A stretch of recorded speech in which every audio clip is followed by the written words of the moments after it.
Yeah, man, in here. This is claim your inheritance. You know how it go. You know what it is. Time for you to learn your fate. All you unholy, all you unrighteous, you're gonna meet the second death. The lake filled with brimstone. Brimstone is sulfur. It's gonna be very hot. It's gonna be eternal. Just like Sodom and Gomorrah, but worse. So good luck with your lying ass robotic doctrine, because it's not gonna help you in the end. It's all about being contrite, which is a process of perfection, which grace gives us time to get it together. But you don't know nothing about that. You think grace means sin forever. Do as many sins as possible. As long as I say that Jesus Christ is my Lord and Savior, I'm saved. That couldn't be farther from the truth. Now, at this moment, I'm going to share with you the conclusion of the whole matter. Here it is. Hold on, give me 1 second here. Be patient. Just be patient, man. Good gracious. Y'all so impatient. Okay, Deuteronomy 4:2. You shall not add unto the word which I command you, neither shall you diminish aught from it, that you may keep the commandments of the Most High your power, which I command you. See how that works? So no, sir. This concept is not only found in Revelations. It's also in Deuteronomy, the 4th chapter and the 2nd verse. Alrighty? This is very important here, because most Christians, I want to say around 70% of Christians, repeal every word of the law, God's law. So therefore, they do that to their own destruction. 1 Timothy 1:9, knowing this, that the law is not made for a righteous man, but for the lawless and disobedient, for the ungodly and for sinners. So most Christians realize that they are sinners, but they don't realize that the law is made for sinners. It's also made for the lawless, who you are mostly, 70% of you, and the disobedient and the ungodly. It's also, the law is for the unholy and the profane. It's also for murderers of fathers and murderers of mothers. It's also for men slayers, the law. The law is also for whoremongers. The law is also for them that defile themselves with mankind. The law is also for men stealers. The law is for liars. The law is for perjured persons. And if there be any other thing that is contrary to sound doctrine. So the law is for any other thing that is contrary to sound doctrine. So this is a very large number of people who do these things.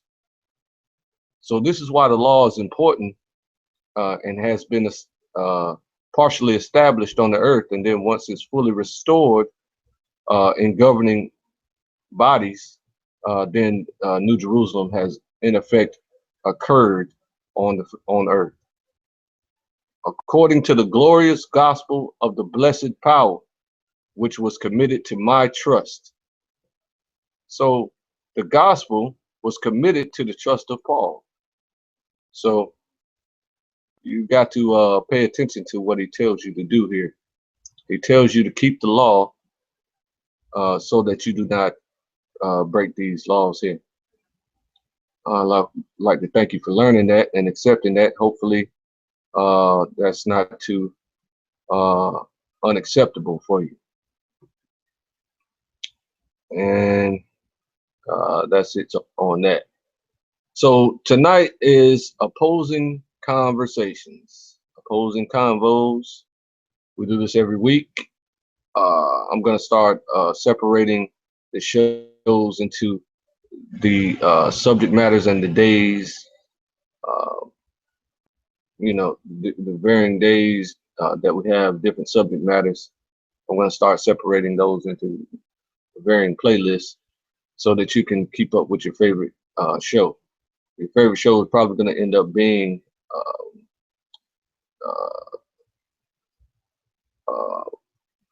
what's the name of let's see here. Royal Remnants, the Manifesto of the King of Kings. That's every Sunday at 7 p.m. Eastern Standard Time. This is where we establish mature behavior. That's basically what it talks about, and it's a family channel. I mean, a family show where basically no cussing is allowed on that particular show. And we even have the host of that show with us this evening, Ratazala. Shalom, Shalom. Shalom, bro. So we had a run-in with V-Man last night, who changed his name to G-Man. G stands for gay. So he came in here, ambushed us. You know what I'm saying? He's talking about he's heard of me, and he heard of some things that I believe, but never brought up one thing that I believe. He brought up GMS and their rape doctrine because that's easy to pick on. You see what I'm saying? So he doesn't know me at all. He doesn't know anything that we expose on here and we talk about. So our platform, Claim Your Inheritance platform, is utilized to speak to strictly people who know that they're Israelites and to inform them that we have an actual physical inheritance that the world powers are jockeying for power over around the world. And this is the number one reason why they want our name no longer known in the earth according to the Bible, so that you don't remember who you are, you don't remember your power. Your power is money. Okay, your power is also the Heavenly Father. That's the first and foremost power in your life, and that trickles down to your behavior. Your behavior becomes maturity. Your maturity through contriteness becomes perfection and holiness, and keeping it of the law. This grows into from an individual to a collective that will become a nation that governs itself. Once we govern ourselves, we're going to grow very quickly because of God's wisdom that He left for us in the Bible. And then this nation will eventually be the only superpower on earth, and they're going to rule the entire earth sometime in the future. Okay, so we're getting close to a prophecy that they are purposely performing. Okay, so the transatlantic slave trade is a prophecy that was purposely performed by the Catholic Church. They I'm pretty sure they kept up with the Bible. They do that. They keep up with the Bible. Okay, so they purposely perform prophecies because that is the duty of all Israelites. But they have circumvented our duty because they are the children of the serpent. So that old serpent. Okay. So since they are the children of the serpent, the Heavenly Father can utilize their motivation to destroy us uh, uh, per His will to destroy us. So that has happened. We are close to the end of that sentence. That punishment has a time frame attached to it, and we're closing on the end of that. We're closing in on the 50th Jubilee that the Jewishers had celebrated last year in September 2015. Okay, but the true 50th Jubilee is 3.5 years later from that date, which is 2019. So 2019, 2020, 2020 will be 2020 hindsight vision, 2020 vision in hindsight. You know what I'm saying? Everything will be clear in 2020. And of course, at the rate that Israelites are growing, I'm fascinated. So it's going to be a extremely lot more Israelites in 3 years than it has been the past about 5 years. When I found out I was an Israelite, there were probably about 5,000 is people who knew that they were Israelites. Now there are at least 1 million people who knew that they were Israelites in just 5 years. So the camps are doing a wonderful job in promoting that, absent of mainstream media helping. I mean, they did help a few times in the past. The rogue media, like see, the Jewishers run Earth, so the Jewishers can have us on their shows. So a Jewisher by the name of Jerry Springer had Tazadakia on his show with a few of his handpicked apostles on his show, on the same stage with the Ku Klux Klan. So that conflict on national television got many views. So that helped to get spread the message that Israelites are Black, Hispanic, and Native American indigenous people around the world in every country on earth. They were also allowed on another Jewish show. What's his name? The radio host, the biggest name in radio. I forget his name. But he's also a Jewisher, and he allowed Israelites on his show, so that also helped. Now, before that time, I mean, there were about 1 million or 2 million Israelites in New York alone when the commandment keepers and all those people way back in the day knew that they were Israelites. So I'm pretty sure they still know that they're Israelites. So, but maybe I had not noticed that until I learned that information. You know what I'm saying? So I'm assuming that there were only about 5,000 people who knew that they were Israelites, because I later found out that the commandment keepers were at least 1 million or 2 strong before they, found out that, they had many differences that split up their unity. Okay. So that is bound to happen because megalomaniacs gravitate towards a collective of people. So they want to utilize that collective of labor and collective of tithe money and abuse that power. So they rise in the ranks very quickly because they understand how to manipulate people and get on top of everything. So I've been spending all day responding to very retarded comments on G-Man's page because he stole my video and put it on his page, okay, without permission. Okay, so there's quite a few people on there who agree with G-Man, his closest friends and stuff like that, agreeing with him. And then there are non-biased people. Every non-biased person I saw on the thread disagreed with G-Man. Then I saw some other biased people who were biased towards the Israelite perspective who disagreed with G-Man. So I think G-Man has potential, you know.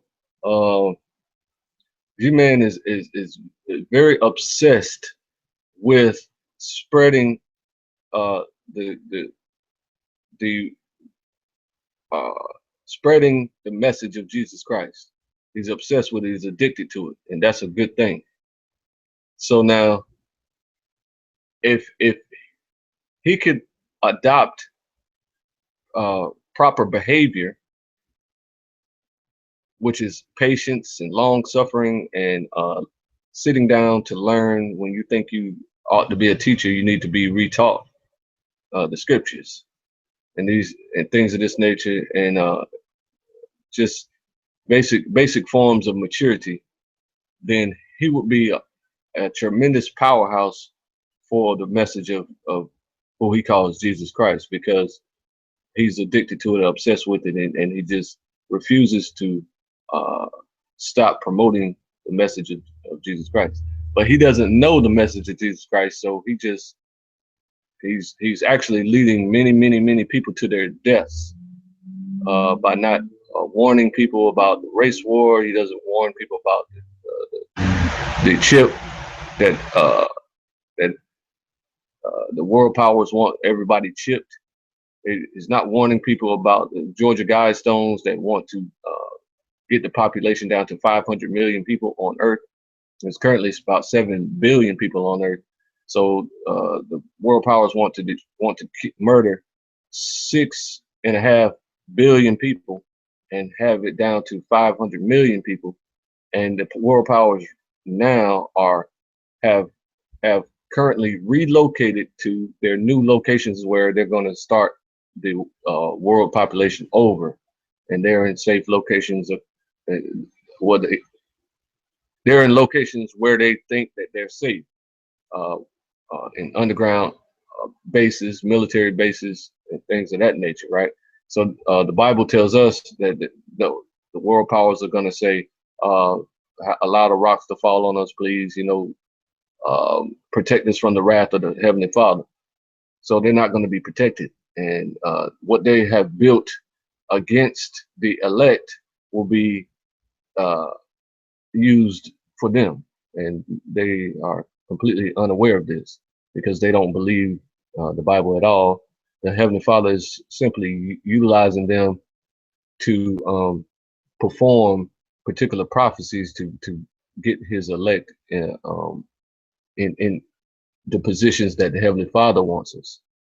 So, you know, you basically 70% of Christians are wasting their time, you know, talking about God does not have a law and you should break all the laws, things of that nature. And then they're also wasting their time by imagining that this particular platform, I'm just going to speak for myself here. You're going to say that we don't accept Jesus Christ as our Lord and Savior. That is a retardation that cannot be cured. Only the Holy Spirit can convert your mind, because you're just retarded. Okay. So now, I was basically responding on the behavior that I displayed. So they clearly held me to a higher standard than they did G-Man, because I guess they expect G-Man to act immature the entire time. And they know that G-Man is just retarded and ridiculous. And they're just encouraging him to stay very immature and laughing and ranting and things of that nature. So they judged me differently than they judged him. And I don't have a problem with that because I'm going to continue to be upset with the wicked every day. You can go ahead. Go ahead. Right. You want to say something? Yeah, I was just gonna bring out, that was an excellent point. You say they hold you to a higher standard, and that's like you know how people in the world, they push wickedness, and then when you get caught up in your wickedness, they like, oh, they didn't have to happen like that.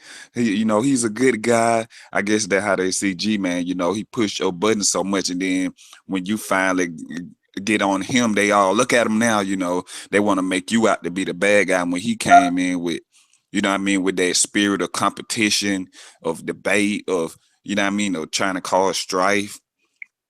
That was all him. Yeah, man. He's good. The Christians are clearly unaware of that because all Christians are very strifeful people. So you go up to them, Con, say, "Hey, how you doing? I'm blessed, blessed too. I'm blessed, too blessed to be stressed." You know, and then but then you say, "Law, no, I'm by the blood of Jesus. Get out of here, you devil! You devil, get out of here!" So this is how most Christians react to things. They are extremely volatile in their emotions. So their emotions are not properly calibrated to the Holy Spirit. You see, so he's telling us that we need the Holy Spirit and we don't display the fruits of the Spirit. How is that possible? We try very hard to display the fruits of the Spirit. You hear a cuss word and imagine in your mind that these people back then did not cuss, like holy people did not cuss. You're out of your mind. Anytime anybody gets upset, which is what people do, and what Amashiach did all the time, because people were wicked around him, and he would get upset all the time. So he called a group of people brood of vipers. So he didn't say it as calmly as I just said it. He said it loud with a mean face, pointing his finger, slapping his hands together. You brood of yep. vipers! How you think you're gonna escape the fires of hell? He said it just as mean as I did. You see what I'm saying? So just because I'm Con. being mean is because you can't hear. You have ears but can't hear. You see? That's right. He called him a den of robbers. Yeah, den of thieves, den of robbers. Con. So these are insults. So your insults are no better than mine. They're no more righteous than mine. Your insults are also untrue. Your insults, an untrue insult is a damn unholy insult. Anything untrue is unholy. It's unrighteous. Slander. It's slander. Exactly. You come on here and say you know what we believe. Then you say GMS. You believe that GMS it's okay. You say it's okay that we believe it's okay to rape people. And then when we calmly responded to you and saying that no, we don't think that, you continue to say that we do. So um, you kept saying the entire night, I won this debate, just because you don't understand that the earth is flat. I mean, you moved the goalpost so many times during that conversation. It was ridiculous. You know what I'm saying? You're just a childish person. So since they know that, since your best friends know that, and they want to encourage you and not be a stumbling block to you to keep the faith and stuff like that, then I applaud them for patting you on the back and encouraging you to stay strong in the faith. But my friend, you need to relearn. You're not my friend, first of all, but G Man, who used to be called V Man. Okay, you need to learn the Bible. You need to stop ignoring the Old Testament. You need to stop listening to your homosexual friends, faithful to Satan and thank you, Satan. Uh, those two people are homosexual, and that's an accusation. So I don't have any proof. All you have to do is defend it. That's all you got to do. Then uh, they act, Carlos in particular acts like a police officer. Okay, so that's not an insult that he's a police officer. I'm just saying what I feel that he acts like, because he is smoother than butter. Carlos talks to you very, very calm and has 100% of his conversation is pure insults the entire time. So he'll say something like, "Yeah, I think you're inconsistent in everything that you do, and you're a liar, and these are damnable heresies, and you're gonna go to hell, and you need to come out of that Israelite. You need to renounce your Israelite nationality." And just because you're talking calm like this, uh, I you know I'm not as dumb as a Christian. So your calm demeanor does not trick me into believing that you're correct. A Christian, 70% of Christians believe that if you say something calmly, then you're saying something correct. I tried to explain that yesterday before G-Man came on here and ambushed us with an impromptu debate. And he already had his phone ready where he had notes that he wanted to go over and just do a lecture, and he didn't want to be interrupted with his lecture. But I kept trying to ask him particular questions. He could not answer 90% of the questions that I asked him until he finally calmed down enough to answer the last two questions that I asked him, which was, does the law cause sin? He said no. And then I asked him, is the law itself sin? And he said no. So the moral to the story is, why are you taking hours and hours and days on these hangouts saying that people should not keep the law if the law does not cause sin? So you need to reevaluate yourself. You're a Satan worshiper. You don't know. You don't realize it. All right. Well, that's all That's I got right. to say about that. Yeah, I wanted to bring out a scripture on G-Man right fast. Okay. This like what he does. This is Isaiah 29 and 21. It says, let me see. I start at 20. It says, "For the terrible one is brought to naught, and the scorner is consumed, and all that watch for iniquity are cut off." Verse 21, "That make a man an offender for a word, and lay a snare for him that reproveth in the gate, and turn aside the just for a thing of naught." And that's what G-Man does. He lays snares and traps, and he try to make you an offender because of the words that you're using. When the words that you're using are even like unrighteous words. You ain't blaspheming the Holy Spirit. You ain't doing none of those things. You're just speaking the truth as you know. But he with all you cussing, that's Christ-like, and things of that nature. Absolutely, man. Absolutely. So yeah, man. As you can see, my homeboy just told you what it was. Now, see, that's when I got mad. I might have went. I might have got a little too mad at that point because he was already pissing me off by. He changed the subject 17 times. You know what I'm saying? I lost count of how many times he changed the subject. Yeah, this dude claim, man. I tell you, boy. This fucking dude claim, man. Yeah, I don't know. I'm gonna have to switch partners to Adrazar, man. I don't know. Shalom, Rob. Yeah. Hold on, man. You breaking my wisdom. No, he finally got around to the flat Earth subject because everybody knows that the flat Earth subject is controversial. So it looks ridiculous to people who don't have never studied it before. So he figured by bringing that up and by us knowing that the Earth is flat and doesn't move, then he can easily ridicule us. So his purpose is not to learn or teach anybody anything.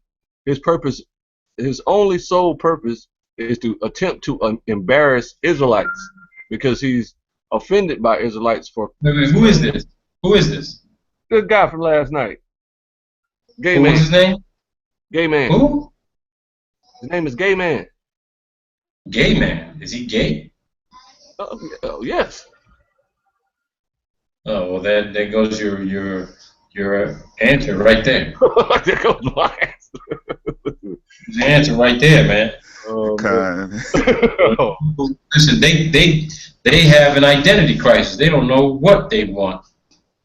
So how could you expect them to have any kind of clarity or conciseness about what they believe in? Yeah, absolutely. Come on, bro. It ain't got nothing to do with their orientation. It has to do with them being confused. Yeah. A double-minded man is unstable in all his ways. You know what I'm saying? The government gives these people security clearances, and they don't even know who they are. So how the hell can they pass a polygraph examination? I don't know. You understand what I'm saying? Our government is trusting these people with secrets, and they don't even know who they are.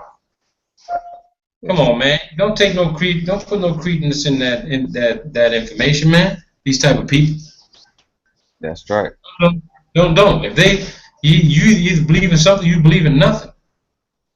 Mm-hmm. He ain't got no belief in nothing. He not even sure what he is and how he got there. Yeah, you deny They ain't born that way. They ain't born that way. the gay people deny the relationship between their mother and father. That's crazy. Come on, man. Come on, dude. So yeah, back to the subject. Man, I'm gonna have to change partners, man. There you go. What I do this time? The other day I gave Hey, man, I had another show today and shit. You know, I put it up on Skype for you to come on in. You just leave a brother out in the cold again. Where was I at? Yeah, you were in the warmth while I was in the cold. At work. Yeah, Atrazar, don't mute your mic, bro. I want you to hear this and speak, man. Oh, go ahead. I'm listening. Yeah, complain, man. Shit, you gotta get some cold weather gear, man, if you're gonna be with this brother. Oh man. Yeah, because you're gonna end up getting frostbite, man. You need this brother around, man. Oh, bro.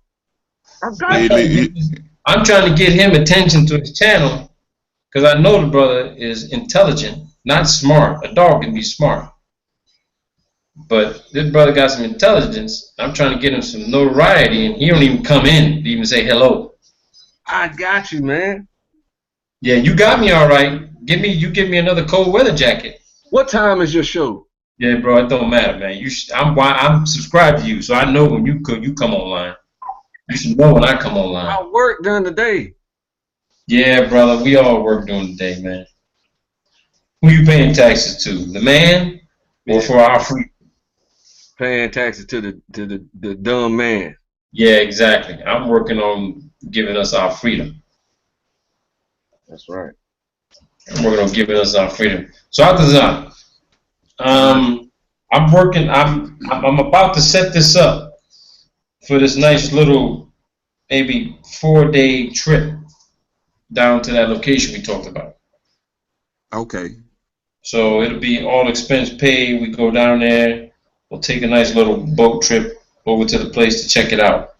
I'm waiting for the real estate agent to get back to me to confirm the date. So I told him, it's got to be something at least 2-3 weeks out. We only want to spend a couple of days, check the place out and sit down and talk on how things can be set up. So it'll be me, you, Claim, and Amaziah. That's it. That's it. Okay, Con. It'll just Ooh, be that us. sound like a plan to me. Because we the main guys that are staying focused on this. Everybody else, they're doing what they're doing. They're not being kept out of it, but we're going to be the ones that decide, okay, this is what we need to do to get it done. And then we just basically share the information with everybody else. Con. Right. That'd be perfect, Shit Doc. is getting heated up, though. Shit is getting heated up to where we probably going to have to accelerate this whole project. Yeah, I see that. Yeah, we're going to have to accelerate because the way things are going, as fast as they're happening, we may have to do this shit like real fast, bro. Con. And when I say real fast, I'm talking about within 3 years. Because whoever becomes president, the shit will start to hit the fan within the first 2-3 years that person is in office. Yeah, I agree. And we got to be ready to just basically pack up and boom, just don't even look back. Don't even look back. I know I can get things built for us within 15 months, 10 to 15 months. But we need to go this year to see exactly how quickly it could be done. We need to go see it for ourselves. All right. Because once we make the decision, boom, shit just starts flowing.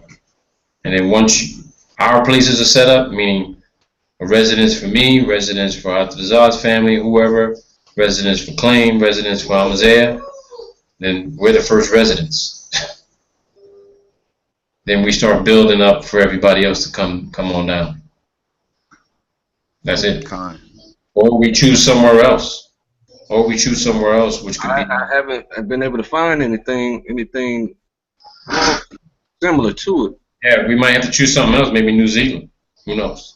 I don't know. Yeah. Now, I've heard about that area. Some guy came. I've heard about that area, and so that's like one of my favorite spots too. And I've never been there, but you can be left alone out there, and they won't. As long as you can be left alone. Nobody will ever come out there. They wouldn't have a reason to. Just make sure your bills are paid, and that's it. Yeah. That's it. They'll leave you the hell alone. Because it's too much effort to get out there.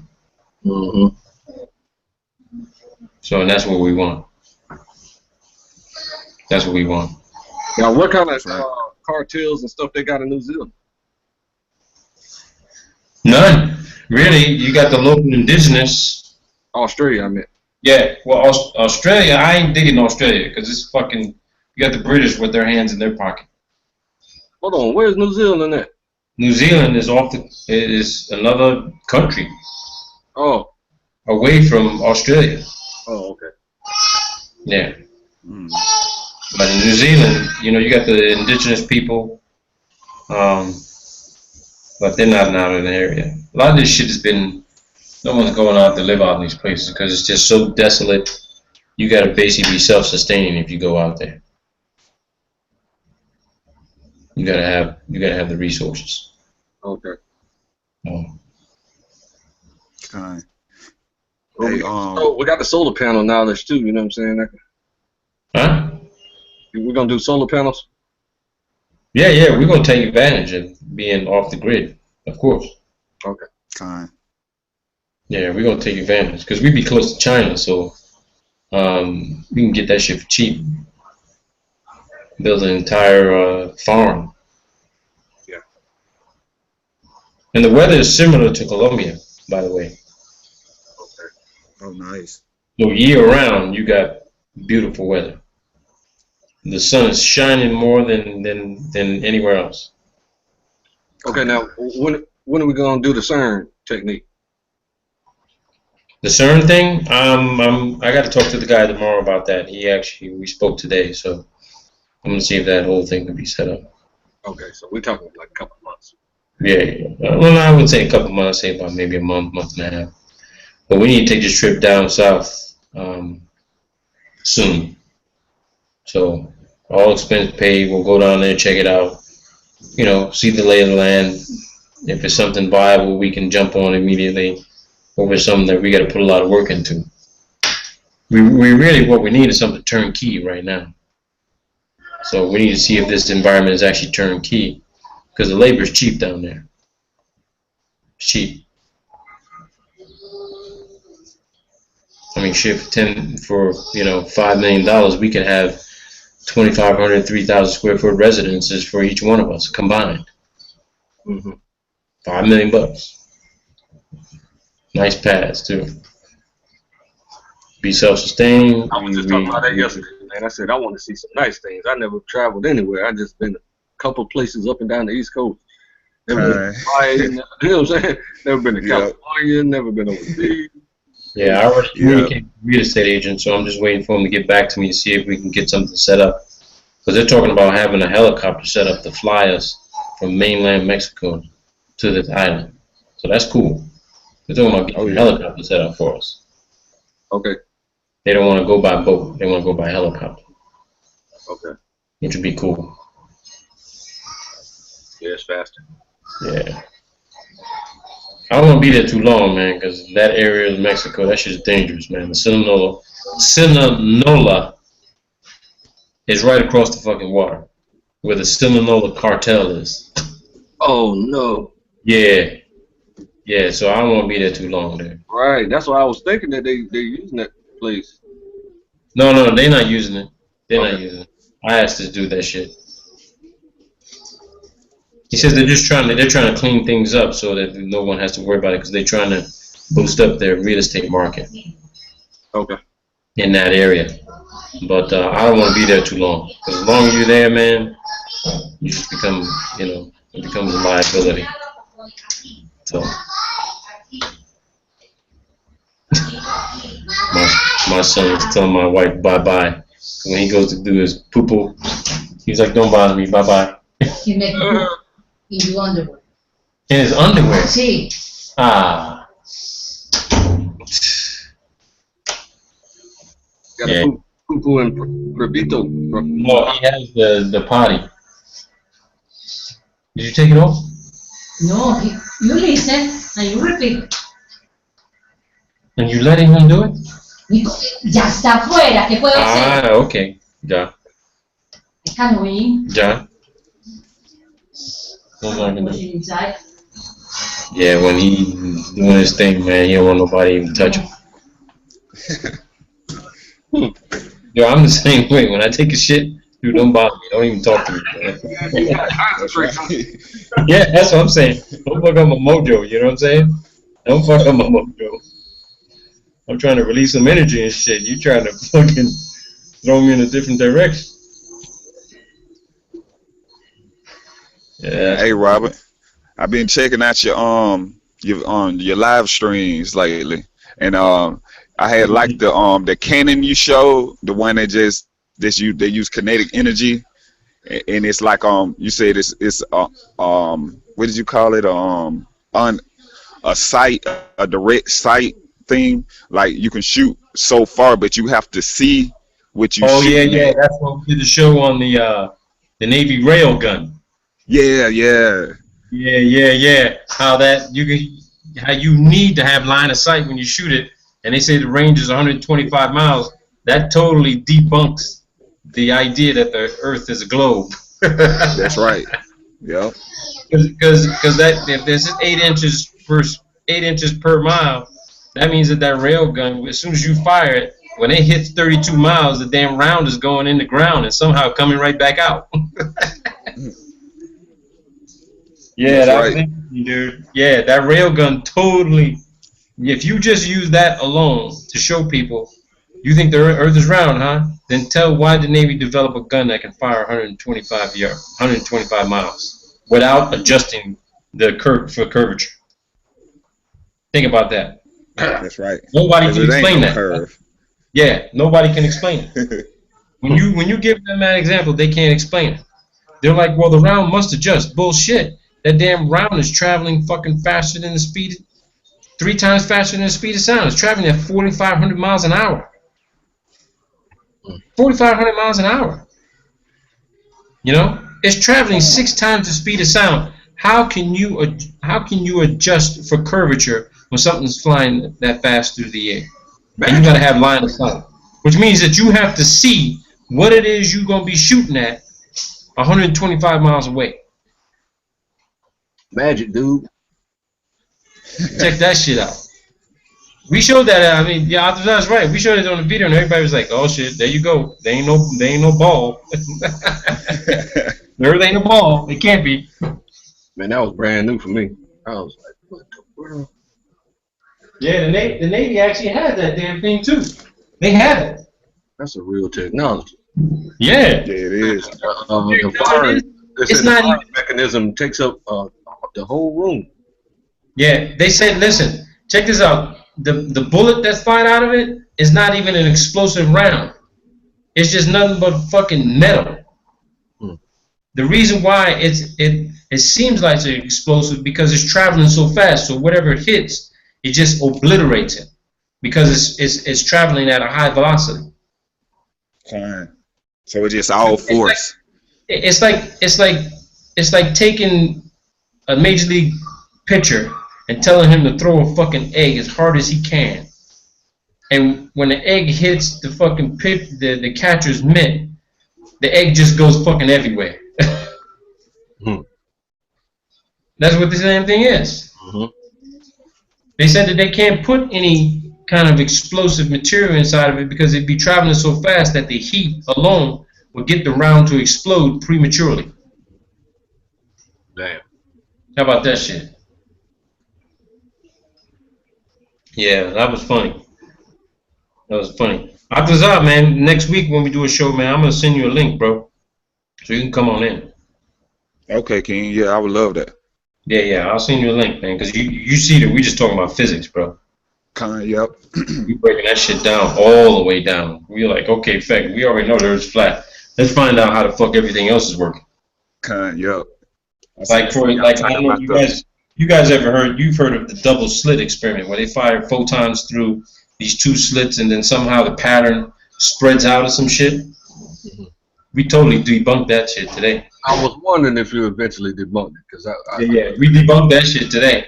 We debunked it today. I mean, did the other guy ever start agreeing with you? No. We actually got in an argument about it. It was cool though. It was cool.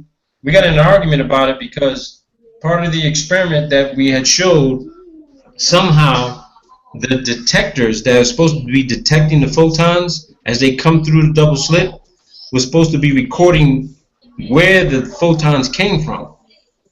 And somehow one of the detectors, it's called the quantum eraser experiment, where when the photons go through the double slit, the path of two of the photons is not even detected, so they erase it. They consider it didn't happen. Mm-hmm. But somehow shit shows up. So if it didn't happen, how the fuck can something show up? Exactly. You telling me? See, when we had that conversation the other day, it made me think that the experiment never happened. Yeah, and that's what everybody was arguing about, and people in the chat was that, wait a minute, something's got to be happening, but it's just not detectable.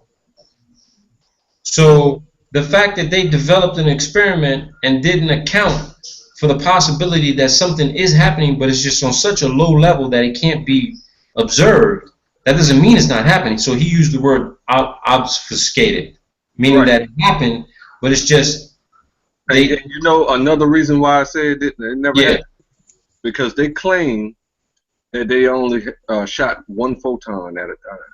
Yeah, exactly. That's my point. But get this. Here's the problem with the experiment. Scientists don't even want to fucking touch that experiment because they said it violates the laws of causality and time. How about that shit?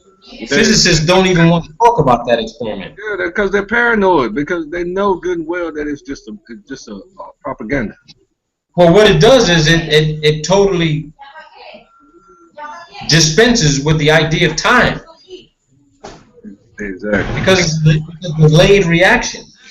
So what they're saying is that it's not possible for the detectors to have the capability to read something in 1 nanosecond, but it takes 8 nanoseconds for the fucking thing to show up. They can't. You know how I know that? It didn't make any sense. Where's the other 7 seconds? Where's the other 7 nanoseconds? What happened? On TED Talks, they showed a camera that is the fastest delay camera in the world, where, you know what I mean? Yeah. You know what I'm saying? So they claim that they can see individual photons, but they can't. So they have to Photoshop the video to depict where the photon is. You see? Oh my God!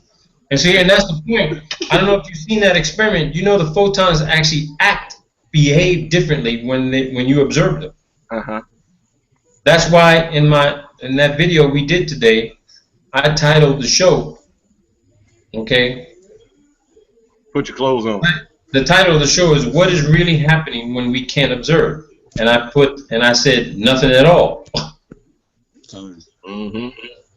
And you know, we got into it. It wasn't a heated debate, but then we got into the issue of God.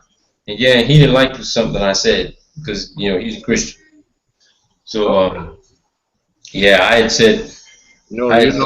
You know that's gonna bring the devil out of any Christian. Yeah, he got heated on that. A bunch of people did got heated. But then a lot of people actually agree with me because you know how I feel about that claim when I talked about the idea of artificial intelligence, and that we are possibly an imagined construct of what a supercomputer, an artificial intelligence computer, thought of or analyzed and assessed what it wanted to look like.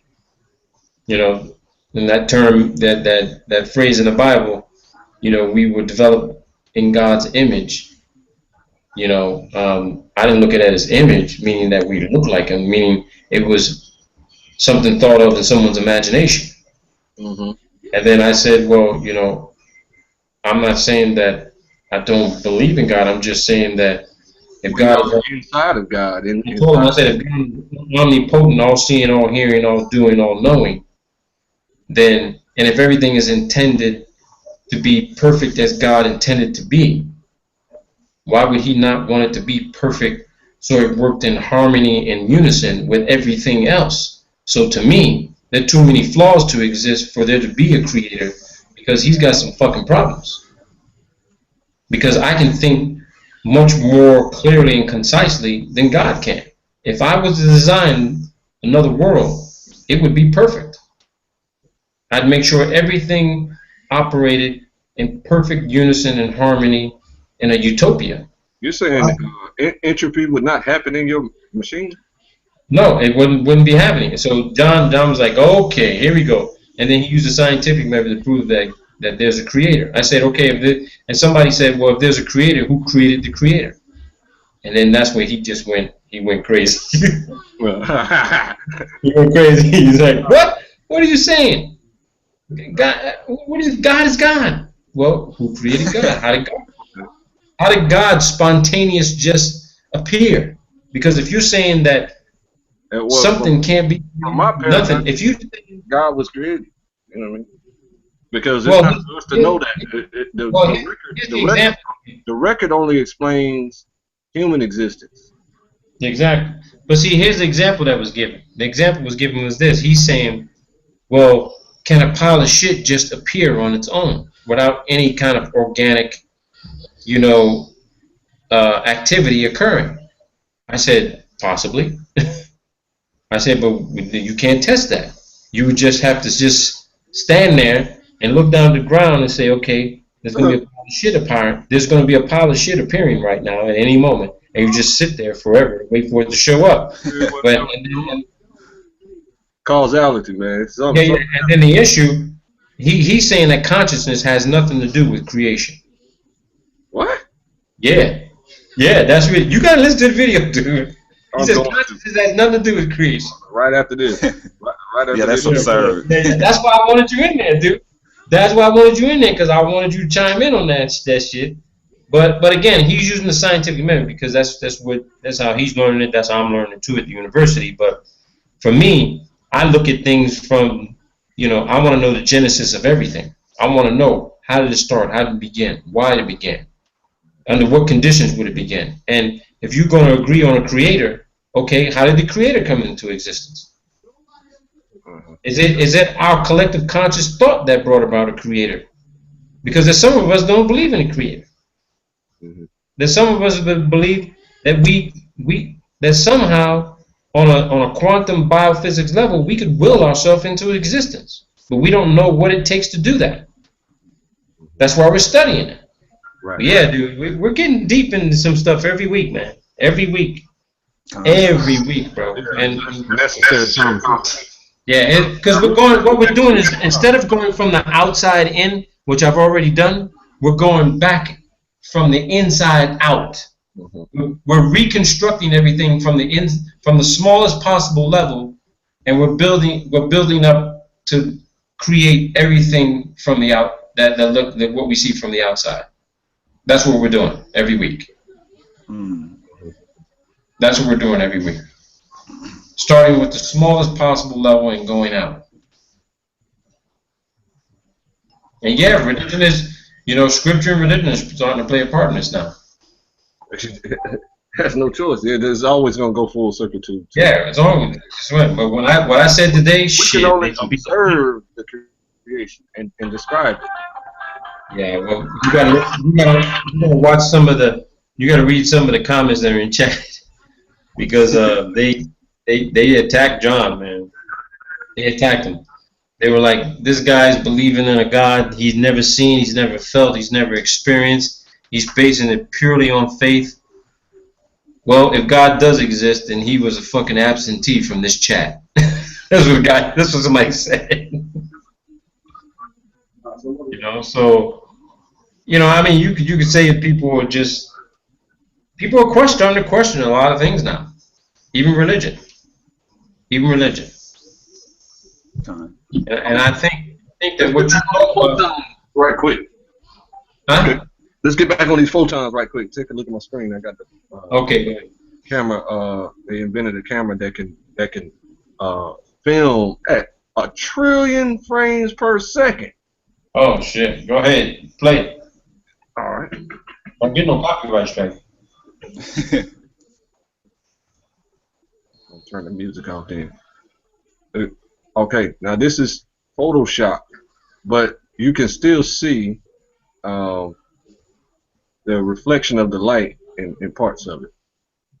That's actually doing something. So they had to Photoshop this? Yeah. Why? Because they said they can't see the photon. So that's how I know that So you need better than 1 trillion frames per second to see the photon. See that? That's how I know good and well that the light is not even traveling. They're depicting it as traveling. But yes, you gotta send me that link, dude. You gotta email me this link because I want to show this shit to somebody. Yes, sir. Oh, yeah. Yes, sir. The original TED Talks is like 11, 12 minutes. So, you might want to watch the whole explanation because somebody. Yeah, I want to watch the whole thing. Shoot it to me in an email. Yeah. Oh. I gotta break this down. Yeah, I gotta break this down, dude. I'm gonna do a video on this bad boy. I'm gonna do a video on this shit. Hold on, let me turn my thing out so nobody sees your email. Hey, Planet 8, have you done anything on like frequencies, vibrations, and tones and things of that nature? Yeah, that's interesting you say that because I had a brother on my channel who gave a theory about how protons and electrons. He was describing how he believes gravity may work, and there's really no such thing as gravity. It's all about pressure and inertia. And he's saying that somehow the atoms and protons and electrons are vibrating at a specific frequency to create the consistent inertia to keep things on the ground, like that are dense and of solid mass, meaning us. But then when I tried to explain that to John, I said, then explain to me what a bird does when you see it on the ground. It just jumps up and flies off the ground. Does a bird have an idea of what the fuck the laws of gravity are? He says, no, a bird just does what he does. I said, well, how does he do what he does? Because they do what they're designed to do. But the bird don't know how they're designed. They just go. And he got frustrated when I asked him that question. I said, so you're saying everything that's on the ground, on the flat earth, stays where it is, right? Because there's some sort of force that's keeping it there. But a bird can defy gravity. He goes, well, there's no such thing as gravity. I said, okay, fine, there's no such thing as gravity. Let's talk about pressure. Somehow a fucking bird can just jump up off the ground and fly to 10,000 feet. How is that possible? How is it possible for no bird to not be able to do that? Because an ostrich somehow didn't get the memo. An ostrich is the fastest bird on the planet. It's trying to flap his fucking wings and he can't get off the ground. It just has to run real fast.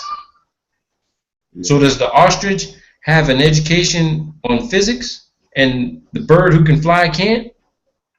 You see where the argument was going, right? I mean, it's just it's too many things that just can't be explained. It's just too many things. Too many things, man.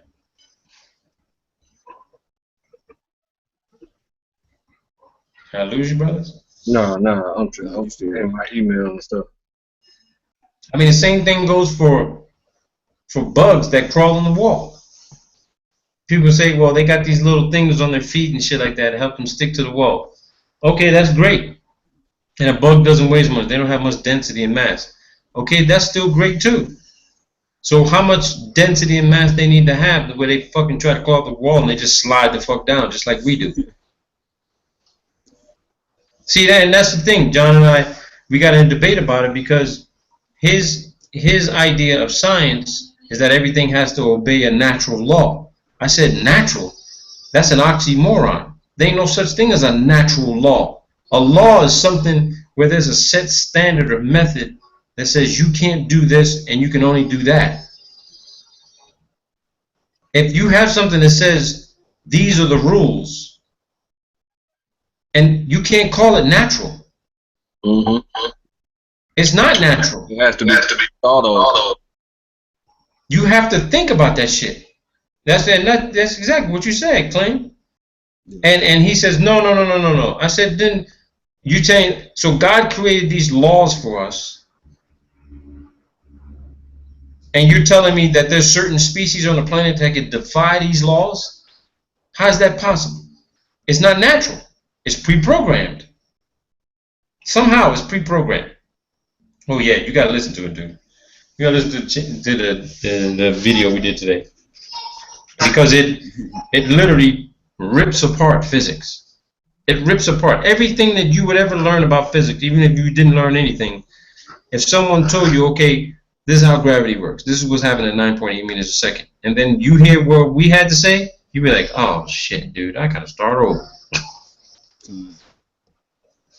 And that's what we're doing. We're trying to start over with something that makes sense, because everything that we've been learning makes no damn logical sense whatsoever. It defies logic. Yeah. I asked him, I said, why can't people fly? He goes, because we're not designed to. I said, well, you didn't read Friedrich Nietzsche, did you? Friedrich Nietzsche says that it's our own consciousness that prohibits us from actually levitating and flying. That at one point we did have wings. At one point we did have wings, and our bones were porous and hollow, and we could fly just like birds. And then all of a sudden we lost that capability. I've seen people on CCTV levitating for brief moments. And that's what I'm saying. It's the consciousness. John didn't want to believe that at all. He did not want to believe in the Nietzsche philosophy at all. He says science says you're not supposed to be able to fly or get off the ground without being aided by some mechanical device. That's what he said. No bullshit. That's exactly what he said. What's up, Amaze? My brother. That's exactly what he said, bro. I like having him on, man, because he gives his insight, and then, you know, I critique it. Right. I break it down. Right. It's better than having just 100% yes men on the panel. Yeah, exactly. And that's why we're doing the show, because everybody gets to chime in on their idea and their logic behind it, and then it's his job to prove that science overrules logic. And so far, science is not overruling logic. We're kind of even right now. We're even on a few subjects. That's right. Science can only observe what is logical. I mean, he even said himself, science is a belief. A belief. No. Scientific. That's what he said. That's what he said. Yeah, he's retarded. The scientific method is not a belief. It is an observation of something that you can see. No, but I mean, he's saying science in general. And then people interject their beliefs into what they have observed. Yeah, and I will come to his aid to say yes, he does describe the scientific method. He does, but it all comes down to, you know, general statement that it's a belief. You either agree with that method or you don't. That's right. You either believe it or you don't believe it. I don't believe it because it doesn't pass my logical explanation test. If I can't explain to Amaziah or Atrazar, like I'm reading Winnie the Pooh, and the both of them say, oh, "Bro, I totally get that." Yeah. If they come to me and say, "Dude, you don't make no," if they say to me, "Brother, you ain't making no sense," guess what? Then they're right. The shit don't make no sense, which means it's bullshit. That's right. All things complicated must be described in the simplest form. And if you can't explain the simplest form, it's just nothing but convoluted bullshit. That's right. There you go. And that's what we were talking about today. That's what we were talking about. Yeah. That's exactly what we were talking about. What's up, Amazon? Shalom. Shalom, brother. Messiah Shalom. He busy. Yeah, he probably is. Yeah, but we're gonna keep breaking it down, man. I'm watching your videos, claim. I'm stealing some of your shit and put it in the video myself. Take it all. Hopefully, I'm telling the truth. Dude, I'm trying to get you in there so I can give everybody a link to your channel. It's the weekend. I'm ready now. You know what I'm saying? It's the weekend. But see, I work 6 days a week during the day. Oh, okay. You know, I'm off on this month. I'm off on Mondays. So. Yeah. Yeah, it's getting late. I gotta give the little one a shower. He just poo-pooed, so it's time for him to get clean. Yeah, you better come back over here. You've been gone for a few days. Yeah. I'm gonna put it on mute for a little bit. I'll come back. All right. All right, bro.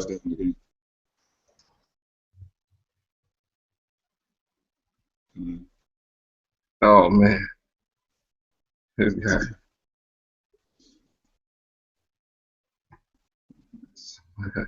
Hey man, somebody. I don't know if he's telling the truth or not. I'm talking about Donald Trump, because he's a bold-faced liar at all times. But he has come out, well, not particularly publicly, but he was in public when he said that the earth is flat. He said the Bible says the earth is flat.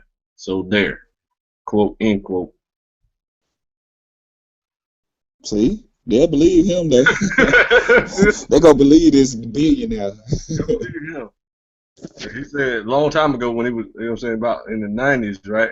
He was on some show and said that he said that if I was to run for president, I would run as a Republican, because they're the dumbest voting base in the history of mankind. I can lie all day long and they'll eat it up. Yeah, they don't deal with logic too much. They really don't, y'all. You got to be a racist redneck. That's all you got to do. And then go vote. Yep. George Bush Jr. And then go lose all the other votes. You know, these bans and stuff be coming up missing. Whole boxes and millions of votes be coming up missing. They be cheating. Then, that electronic voting, they them put a code in there that picks the winner. So it don't matter what you vote on the electronic vote at all. Yep. Hey, you can't change the American way now. You can't. They were born. This country was born on blood, tears, and everything else, lies and deceit, anything you could think of that's wicked. Yeah, there was a demonstration talking about America was built on slavery, genocide, and hate. Now, America was never great. I said, dang, these are 50%. You know, those like outcast white people. I said, dang, they're actually standing up, getting arrested and beat up and stuff, burning the flag. I wouldn't. I don't recommend anybody burn the flag, because there's some type of law against that or something. No, not actually. The government going around telling like everybody, people put, you know how they put flags on their lawn or on their mailbox, or you know what I mean, they might have a decal on their car. They're going around telling people not to do that. What? Yeah. Like the fire station, it's a few fire stations that's like they telling us to take the American flag decals and stuff, or anything that got to do with America off our, you know what I mean? Oh yeah, because you know what I'm saying, we got a Muslim in the White House, so they want the a country to be Muslim. That makes sense. He's talking about America's no longer a Christian nation. We're a nation of Muslims, Jews, and everybody else. They said that's true. I mean, that's true. You know. But then he mocks the Bible and stuff. So he's hardcore Muslim, which is kind of offensive. You know what I'm saying? Yeah. Shalom. As if our Bible isn't 100% Shalom, long. Hey, yo, I heard, I didn't get to really hear too much just yet. I just now kind of like, just now getting up. But I heard him say something about, consciousness. Uh-huh. And, I know, on that last live stream, I watched, the brother Planet Dude. He mentioned consciousness as well. And, the guy was basically like, talking about like what is consciousness. So like I just wanted to say like real quick that I thought it was interesting with that conversation because like on some of the new research I've been doing, you know what I mean? Now I was telling y'all about how Mashiach says that rivers of living water shall flow from their bellies and scriptures like that, right? Mm-hmm. And of course, we talk about meditating on the Most High's word. So I've been thinking about and actually doing it, meditating on that area. You know what I mean? Mm-hmm. The naval area. Well, I was looking up Tantien Qigong. I actually sent a Ratas out one of the books yesterday on Tantien Qigong, and it was talking about to focus your consciousness in that area. You see what I'm saying? The belly? Like as if it calls it your second brain or your lower mind, you know what I'm saying? Mm-hmm. And to focus like basically like move your consciousness, move your thinking. It's kind of like how when I was telling you about astral projection, and the brother told me like I told y'all like how I used to like think that I had to like just get up or something like that. And the brother told me that you gotta like think about yourself outside yourself. Well, this is keeping all your thoughts inside yourself. You know what I mean? Right. This is focusing on it. You know what I mean? Yeah. Like you know how people say you gotta look inside yourself. Yeah, you're not supposed to astral project. So reflecting on the inside is how it goes. You know what I'm saying? Yeah, these techniques I've been looking at, man, it's pretty wild. Okay. I did a push-up today. You said you did one today? Hold your applause. Hold your applause. That's why I didn't get on last night, man. I got to working out hella late last night. Yeah, I did a push-up. So I'm gonna do push-ups and sit-ups every day. Every day. Hey, small regiment, man. Yeah, I gotta start jogging too. Well, I really don't want to jog though, because the book says anybody who rushes with their feet doesn't know what they're doing. So I rationalize that as we have a finite number of heartbeats, and once you run out your number of heartbeats, then it's over for you. You know what I'm saying? So, because the Chinese, like them Asian guys who learn from the Israelites, they know that they should sit still and meditate most of the day, so that they can slow down their heartbeat, purposely slow down their heartbeat, so they can live longer. Oh yeah, that also goes into that book I've been reading on. I'm in like chapter 3 right now, but it talks about how once you go back to what's called prenatal breathing, hold on one sec. Hey, yeah, that's a good point too. I remember when you was doing the video on like the natural remedies. You had brought out something about being in a fetal position. Mm-hmm. It brings back a lot of those. Hold on, what you say?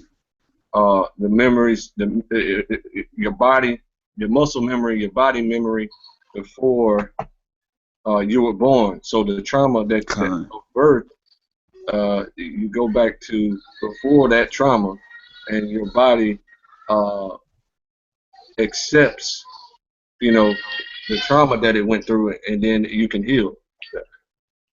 Yeah, that's basically what I was saying too. Like with the prenatal breathing, like it's going back to how we breathe as like before we, you know what I mean, before we were born, like when we were being developed, and it starts to pull on like that prenatal chi, like instead of like taking in, like, you know, you see stuff saying that we need to absorb this energy or that energy, it pulls on original energy, you know what I mean, that comes from within us, and it starts to develop it more, so it causes us to like heal faster and things of that nature, as well as a lot of times, like how some people like might breathe real shallow, you know what I mean? And so like people, you know, everybody breathes different ways. Our lungs are actually using more energy to take that breath, which doesn't supply not nearly as much energy as it takes to breathe. You know what I'm saying? So this is it's a way to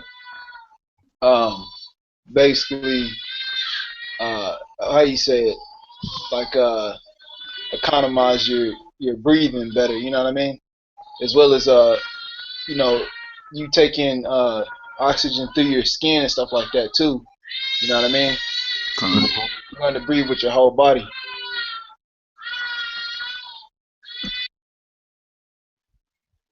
Exactly, man. That's what a lot of people do. They kept that ancient knowledge to purposely deal with your breathing.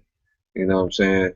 And some people purposely breathe through one nostril and then purposely breathe through the other nostril in order to learn how to control their breathing for particular purposes of controlling your body. You know what I'm saying? So like I've been thinking about that when Mashiach went around healing people. He would always ask them, "Do you believe that I can heal you?" And if they answered affirmative, if they said yes, then their brain sent a signal to the damaged location. You see, also with the aid of Hamashiach's life force. You see, to open up that blockage that's keeping your arm stiff or whatever's going on with you. It would your brain would heal that thing because it's somebody affirming with you in faith, in pure confidence, full confidence that you can heal. Your body can heal. That's why your body automatically heals itself, but it needs extra help sometimes. So you need somebody to come around, put their hands on you with love and share their life force with you, and then convince you that you can heal. If you're not convinced, your brain won't send the proper signal to heal that location. I don't never hear G-Man talking about that kind of stuff. G-Man the Christian. We shallow. We're unholy. We don't know what we're talking about. Because, hey, what's that video you put up? The church, here, church sissy. Yeah. That video had me tripping. Oh my God. They got church beefs now. Yeah, they do, man. That's why majority of churches have out of the closet flaming gay person as the choir director in order to corrupt the music, you know, and keep people on the level of wickedness. So, you know, also that coupled with the teaching that God has no law, you know, this is doing nothing.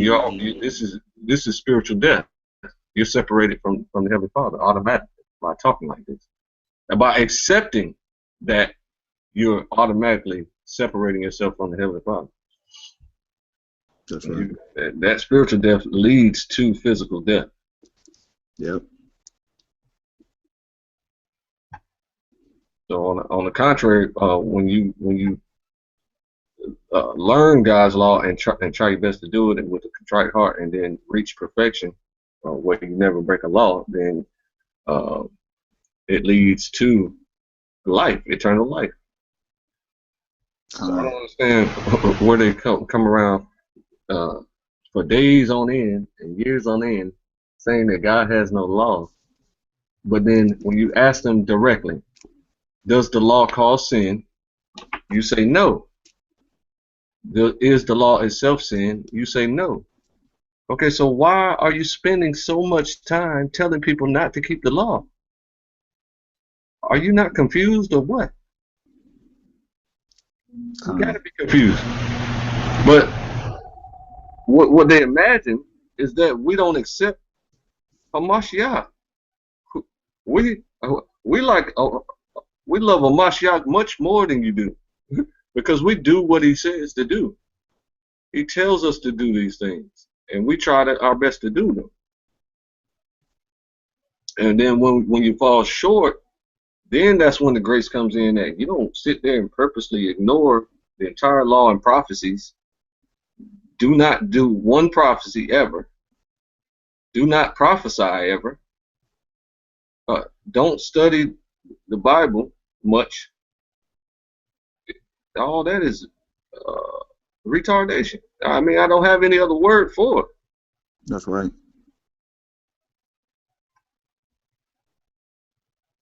Yeah, they aiming for their second death. Mm-hmm. Yeah. All right, I'm back. Hey, Ratazar, do you have time to check out that book yet? Nah, I ain't checked it out yet. Man, definitely read that, man. It's a quick and easy read, man. Kind. Like I said, I've been reading it kind of loosely because I've been dealing with my kids all day. But I'm on chapter 3 right now, and it's kind of like it's rehashing some stuff I've already learned.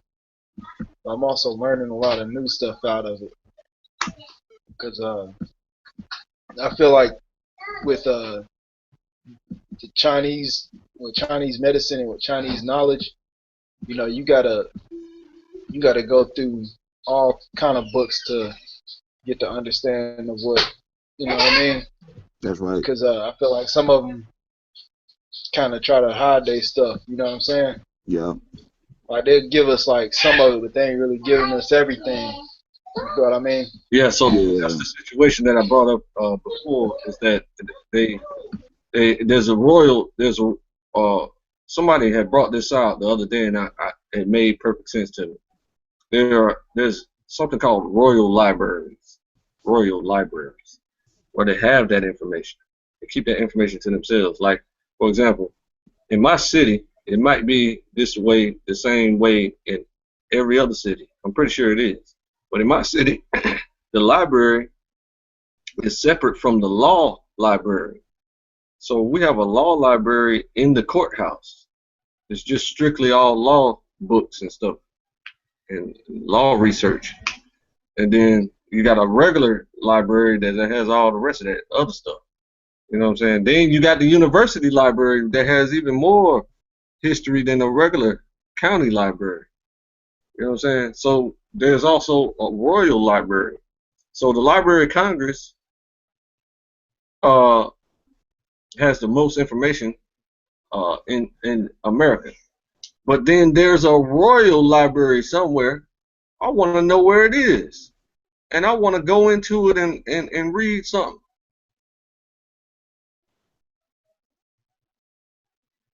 It's not publicized. I want somebody to find that joker. Kind. Yep. I want to know where they took the Ark of the Covenant, because I believe the Ark of the Covenant was already found. And Yep. the reason I think that is because a long time ago, when they were talking about that spear that stabbed Hamashiach on the cross, right? They said that they are in possession of it. They said that that boy Hitler went and found that relic and thought that he was gonna ruled the world because he possessed it. And then once they conquered Germany during that time, they found that relic and put it in one of those like gold vaults somewhere, like one of those Fort Knox places. Yeah, I believe they got a bunch of ancient relics like that. You know what I mean? Just hidden away, locked up. You know, the same thing with the ancient literature. You know, they hoarded it and put it under the Vatican or wherever they hide their stuff at. That's where the literature is. That's where the majority of the literature is, in the Vatican. They got like 20 miles of books. So that's amazing. So now, also there's this one island with black people on it, right? That has old relics. You know what I'm saying? It's like 10 people that live on it. It's a real small island, and they guard those relics. Who are they waiting for? Why are they guarding it? You know what I'm saying? I want to go and visit these places. You know what I'm saying? You talking about Easter Island? No. There's a island, I don't know where it is or anything, but it was shown on the History Channel with that fake Indiana Jones dude, the young looking Indiana Jones guy that goes around. Yeah, I know exactly. You think he's like the archaeologist or something. There you I know go. you're talking about. I know exactly what you're talking about. That guy. So he went to this place because he was looking for something. He was looking for the Holy Grail or something. I can't remember. And it led him to that little tiny island. And then he went up there, and they showed him a little bit of the gold that they had. Gold, big gigantic gold plates and menorahs and stuff like that. So I was like, man, what else do they got? They must got some real stuff over there, because they're guarding it for one thing. And why are you guarding it? You're waiting for somebody to come get it. And you know what I'm saying? It doesn't make any sense to me. You're guarding these relics. I know people gonna steal and stuff like that, but why don't you just relocate it to somewhere and live in a normal civilization? Hey, yo, I think they're doing rituals and different sacrifices on a demonic level around that shit. I don't believe that. I think these are holy men, and what I do see is that they're guarding this stuff, because if you're guarding it on a tiny island like that, and you have to live on the island, okay, it's only 10 of you, and you're all men. So the reason that they're doing this, because they were instructed to not move something that's there for whatever reason. So you got to be waiting for somebody. That's the only thing. That's the only rational explanation I can come up with in my mind. You know what I'm saying? But no, these guys are holy, man. They got a gigantic Bible. You know what I'm saying? And they're Israelites. They wear robes. They're not playing no games. And people that try to be holy don't do that kind of wicked stuff.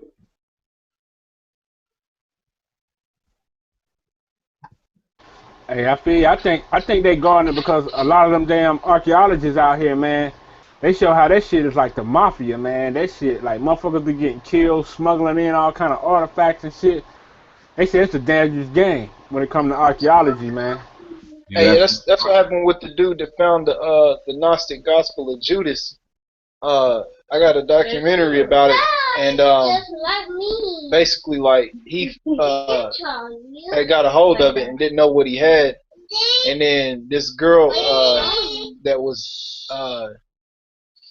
coming over to look at some of his wares and stuff like that, because he had a collection of stuff, was taking pictures, and then I guess she was real flirty and stuff, because first he was like basically like, what the hell are you doing taking pictures and stuff like that, and then she ended up robbing him, and then one of the guys that's like evaluates the Gnostic Gospels and stuff like that, because he knows Coptic real well.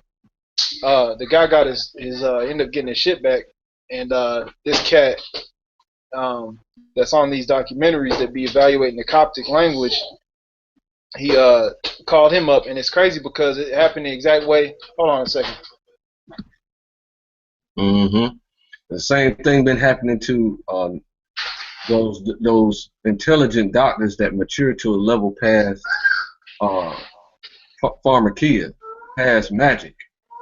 So they mature to a level that is better than magic, which is just chemistry. You know what I'm saying? And then they start dealing with strictly how the body functions and how food and herbs react to the body. And then they start ministering health based on that instead of artificial stuff. They done killed hundreds of those people. Hey, well, have you seen Angels and Demons? Yeah. Okay, you know that CERN in that movie, right? Where? That the company creating the God particle, that's actually CERN in the movie. Okay. Yeah. So like, it's crazy because that dude, he got a call saying they needed him to evaluate some stuff, and called him to Geneva, Switzerland. Well, this cat that evaluates these Coptic languages and stuff like that in the Gnostic Gospels, they called him to Geneva, Switzerland as well, right? And I was like, damn, that's the same place CERN is, you know what I mean? And so then he went down to Egypt to meet the guy, and had everything like basically like closed off, you know what I mean? And it was him and two other guys, and they only got to like look at the stuff real quickly, you know what I mean? And he wouldn't let them take any notes, no pictures this time, you see what I'm saying? And because that's basically what he was. Because you get the first Gnostic Gospels that got found, they got sold on the black market, and then they finally got confiscated by the Egyptian government. So he wanted like I forget how much money he wanted, but they were like, man, we only got like 100,000 on us. You know what I'm saying? Mm-hmm. So he was basically like, no hard feelings or whatever, and took him to dinner, and then he went in the bathroom to take a break real quick and started writing down everything he could remember about it. You know what I mean? Mm-hmm. And one of the things he remembered to write is that, it wasn't going to last long in the hands that it was in, you know what I'm saying, because of the condition of the book. So I just thought that was interesting. Yes, sir. Hey, yo, do y'all be watching, y'all ever seen Supernatural? That TV series? Oh, of course, man. I'm on like season 7, but it's been a while. Yep. Yeah, That's hey, my yo, show. I think I'm on like season 5, man. Yo, man, they surprised me how much biblical stuff they be trying to bring out up in there, man. They be cracking me up. Yep. Oh, wait till you see the so-called. Oh, you probably already seen it then, season 5, where they have like the Battle of Armageddon is supposed to be between Michael and Satan. Yeah. I saw that one, yo. That was ill. But Yeah, yo, you know what tripped me out? They tripped me out about when they was talking about that one episode when they was talking about all Satan needed was to break 66 seals or some shit, man. I'm like, yo, what?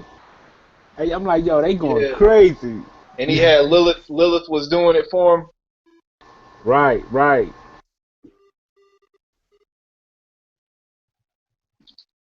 So that's a powerful show, man. Marcus Houston, doggone quit music and is going door to door as a Jehovah's Witness. Moment of silence for his mental spiritual death. Okay, moment is over. He was already dead. Yeah. He went from the frying pan to the fire.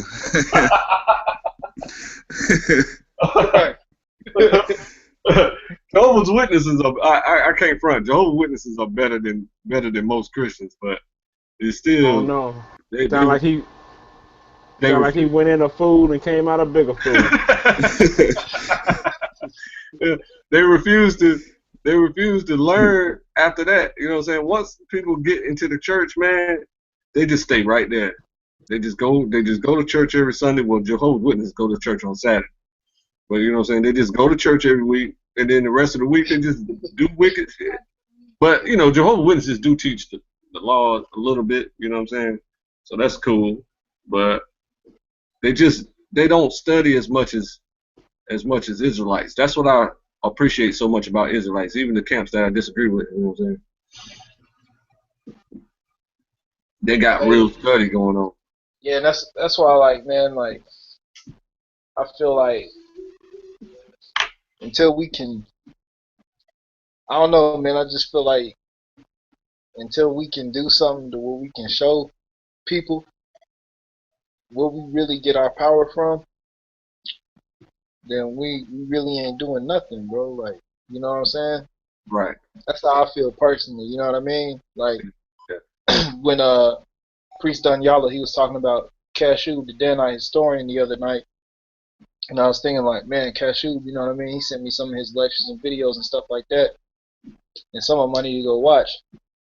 And I was like thinking, like, man, like, how much more history can I learn, man? And it's not really benefiting me at all. You know what I mean? Mm-hmm. That's right. That's right. You gotta think about the future too. You gotta prophesy and you know what I'm saying, perform prophecies. But if you just want to prophesy, like for example, just prophesy on your own life, you know, speak into your life, prophecy, tell your life to become fruitful and successful, and then follow up on that. You see what I'm saying? So faith is accompanied by works. So you have to build and build and build for 6 days out of the week, and then you're good to go. You see what I'm saying? You just rest for 1 day, get your mind off the stresses of the world, and your health is restored to you quickly because of that, and everything else. You know what I'm saying? Save up, save your money, save 10% of your money for yourself, and things of that nature. And see, you got these wicked camp teachers teaching that prophesying is just reading the Bible. They're wrong. I know you've heard that a million times, man. Yeah, they're wrong. Yeah, I have to. Yeah. Yeah, they're saying because I can read the Bible, that makes me a prophet, and I'm prophesying. No. Man, people have been predicting the end of the world since the beginning of time. You know what I'm saying? So that's not prophecy. You just prophesying what somebody else wrote down. You know what I mean? Mm-hmm. That's what I was just gonna say. Like, you reading somebody prophecy and then going out to tell the people when it's already written from beginning to end. Are you really a prophet? You know. Mm-hmm. But you're supposed to prophesy particular things. So you're supposed to say particular words to particular people. So just all you have to do is go in Blue Letter. I'm telling this to the audience. Go to the Blue Letter and type in the word prophesy. Okay, and then look at all what they're told to say in the future. So they're not talking to that particular prophet. They're telling us that we're supposed to say these words to particular people. So, you know what I'm saying? Like, for example, in 2nd Ezra 13, it says that they're going to prophesy to the nations. And in the canon, it also says that our wisdom is going to be recognized by the nations. So, GOCC speaks out against us being recognized by the United Nations. They said it's not talking about the United Nations. I said, what are you talking? Why would you say that? Why would you say that? You're not making any sense. Those are the particular bloodlines. You know what I'm saying? Because the royalty, the leaders of these places, are the particular bloodlines that are confederate against Israel to make our name no longer known in the earth. So clearly, us playing on that level, on that field, will be recognized as a wise nation. That's what it's talking about. Yeah.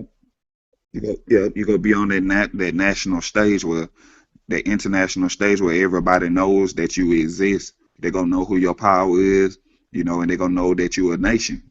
Exactly, and that we conduct law very differently from these satanic rulers. Yeah, so we're going to be very prosperous once that happens. All right, brothers, I'm back. You black. I'm back and black. Yes. Kind. I'm black and back. Dude, I was early morning. I got up, man. I was in some chat, dude. And some cat in New York. You won't believe what he said, man. Racist cat. I mean, he was more racist than Jim Brown. This cat told me that I was born disadvantaged. But how was that? Some dude by the name of Atheist Rex. Because of your skin. Because of my skin color, he says you're already born disadvantaged, so you're naturally ignorant. Yeah, dude, I'm telling you, I said you're right. I am. And I just, I didn't let it get to me at all because this dude don't know who I am. I didn't let it get to me at all because this cat don't know who I am, what I'm about. He never watched my videos. He's heard of me, But everybody who was listening in chat, they couldn't believe what he was saying. They couldn't believe it. They were like, "Dude, is he really talking to Robert that way? Does he even heard what Robert talks about?" And then here's the thing with this dude. He was saying that the standard model. He believes the standard model.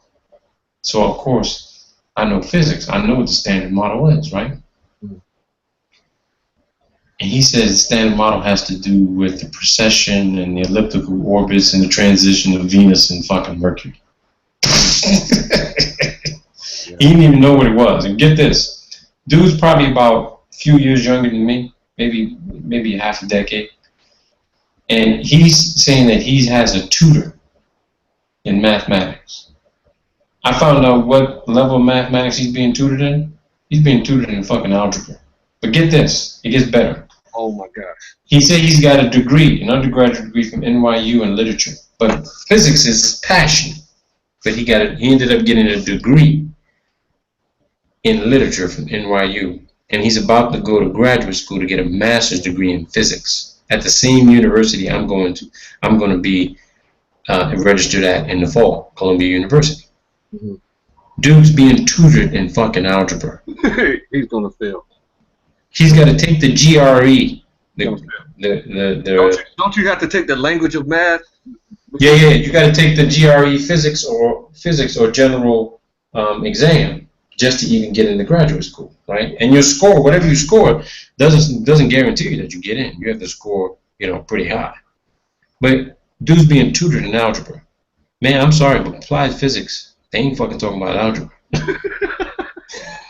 When I told him, I said, listen, okay, so let's talk about something that you should know. Let's talk about differential equations and nonlinear algebra. He says, what the fuck for? I'm talking to an ignorant nigger. That's what he said, dude. Yeah, that's what he said. I said, well, yeah, you're right about that. I said, but I tell you what, I guarantee you you're not going to get into Columbia University because you're studying algebra. You don't even want to talk about math, which means that the reason why you got a degree in literature, because that's probably all you can do is fucking read. I said a fucking dog can read. Coco the gorilla can read. But dude, you don't know what the hell you're talking about. You talking about the standard model? I said, if you know so much about space, where's space begin? He goes, let me see. You ready for this? Let me tell you. The conversation was so comical. This cat, you ready for this? When I got in on this chat, dude, it was 6:45 in the morning. This bro, I listened to him for a half hour. He stepped away from the mic 3 times to get a motherfucking drink of hard-ass motherfucking liquor. He said, he admitted later on that he had been up all night doing nothing but drinking. He was drunk off his ass. At 6 in the motherfucking morning, dog. 6 in the morning. Dude, racist, and you know how alcohol gets you to tell the truth, right? About who you really are. All right? But the more he drank, the smarter he became because he was talking about some real shit afterwards. But bro, let me tell you something. This dude says that all black people were disadvantaged from birth. From birth. I'm thinking to myself, shit. They don't have nothing to do with I'm thinking to myself, then, should I call Yeah. Amaziah or claim this early in the morning to tell them about this shit to come in on here? I'm like, nah, these brothers probably still sleeping this shit. They don't I'm have like, this shit will probably get them pissed off to the motherfucker to come up in here to hear this shit. Yeah, dude, that's what he said. He says, all black. He goes, I feel sorry for you people because it's not your fault. That's what he said. That's what he said, bro. You can't feel pity on us. We're the rulers of earth. No, I'm just telling you. It was comical to hear him say that because all I could be thinking about is the conversations we've all had. And he obviously, his degree at NYU didn't teach him shit. Because when I asked him, I said, have you ever read Rene Descartes? Right? He says, it's Descartes. I said, okay, have you read him? Have you read that material? And he says, yes, I have. I said, so which one of his philosophies did he state the quote, I think, therefore I am? He didn't even know. He didn't even know, dude. He didn't even fucking know. Yeah, man, I'm telling you, some of these 500s, dude, these Glovers, they ain't lost their damn mind. And this dude, he seriously got issues if he got to be drinking at fucking 6 o'clock in the morning. Yeah. Racist issue because he know that race war is coming down the line. And he's so racist. You know, he's serious. I mean, when he's seen, and you know, he pissed people off. He pissed white people off so much in that chat, that live chat, that they came at him. They banned his ass. The person who runs the channel says, listen, they sent me a private email saying, I'm real sorry for it. I went back to hear that conversation. I'm real sorry that was said to you. I said, listen, I didn't have words said to me, man. I said, it was entertaining. I appreciate what you did. He goes, but even the trolls who were in there were saying, damn, we got problems with Robert, but this motherfucker got serious problems with Robert. You know what I'm saying? Because the trolls, they'll just come at you just for whatever. They don't give a shit what color you are. You know what I mean? They don't this care dude was coming straight out to say he believes that black people were disadvantaged. He says they will never get anywhere in life. We have no future. I'm telling you, I'm not making these words up. He said these words, bro. He said these words. Now you got to think about this. If he thinks that way, how many other people you think like that? Time. Without alcohol at 6 o'clock in the morning. See, they want us to believe that shit. They want weak-minded brothers to believe that shit. Yeah. See, it's shit like that where if you ain't educated, you ain't informed like us, that type of shit will get you and you'll want to fuck that motherfucker up. But I didn't. I really didn't. I wanted to really meet that motherfucker when I come into the U.S. and go to the United States, to Manhattan, take that motherfucker to lunch, right? And then when he say you gotta go to the bathroom, piss in this motherfucking drink. Tell him to have a nice day. Yeah, lunch was nice. Yeah, I'm telling you, dude. That I'm not saying he represents all people, but one of the white dudes, I think he's from Australia or something like that, was talking to him, and he was reaming him a new asshole. He says, you know what? You can always tell, what somebody's thinking and what type of person you are because this guy's parents probably think the same way. Whoever raised him taught him that. That's right. Taught him that. And then some dude came back and says, well, we all learn good things and bad things from our parents. And some of us learn the bad things and learn what not to do, what not to say, and how not to treat people. I said, man, let me tell you something. The bad habits I didn't pick up from my family members is don't smoke. They sure as hell didn't fucking teach me anything about racism. One, they never even addressed it. I didn't experience it until I got into the military. And I went to a racially diverse fucking school in New York City. I lived in a Puerto Rican neighborhood. I didn't experience racism until I got in the military. But it's interesting, bro. Because even if you grew up in a family who all the members were Black Panthers or Nation of Islam members, you still learn how to be diverse. You still grew up being diverse, being Black. I don't understand why this diversity is not taught to the rest of society. How is it that we have cultural diversity ingrained in us, but the rest of society has to learn it? How is that possible, Claim? How is that possible, Amazon? How is that possible, Atazan? That we have this inside us naturally, and the rest of these people don't? That's because what they do is cultural appropriation. Is that what you call it? I guess that's what it is, because Just none of us grew up like other this. people's cultures. You know, none of us grew up like this. I didn't grow up like this. I mean, I could dislike certain people for whatever reason, but I better have a real justification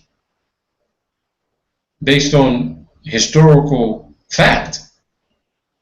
Because this guy don't know nothing about African history. He don't realize that everything that he knows, his own existence, has come about from what was started in Africa.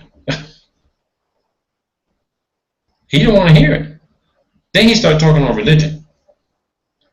That's when I actually had Amaziah on speed dial and think, shit, is it early enough to call Amaziah? Because it was around 7:45.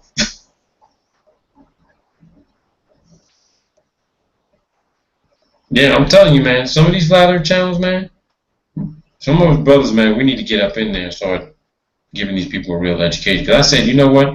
When I go on some of these channels, I either go in to learn something or to teach something. He goes, what makes you think a nigger can teach anything to me?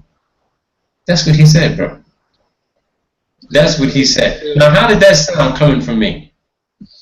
Did that piss you off coming from me? Imagine hearing this dude. Imagine hearing this dude. Think about how much rage you would have had at 7 o'clock in the morning to hear that shit.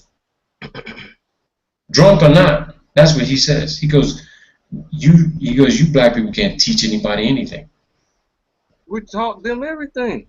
Dude, listen, why do you think I laughed at this dude? And I was joking with him. Because we know the truth. This cat is clueless, man.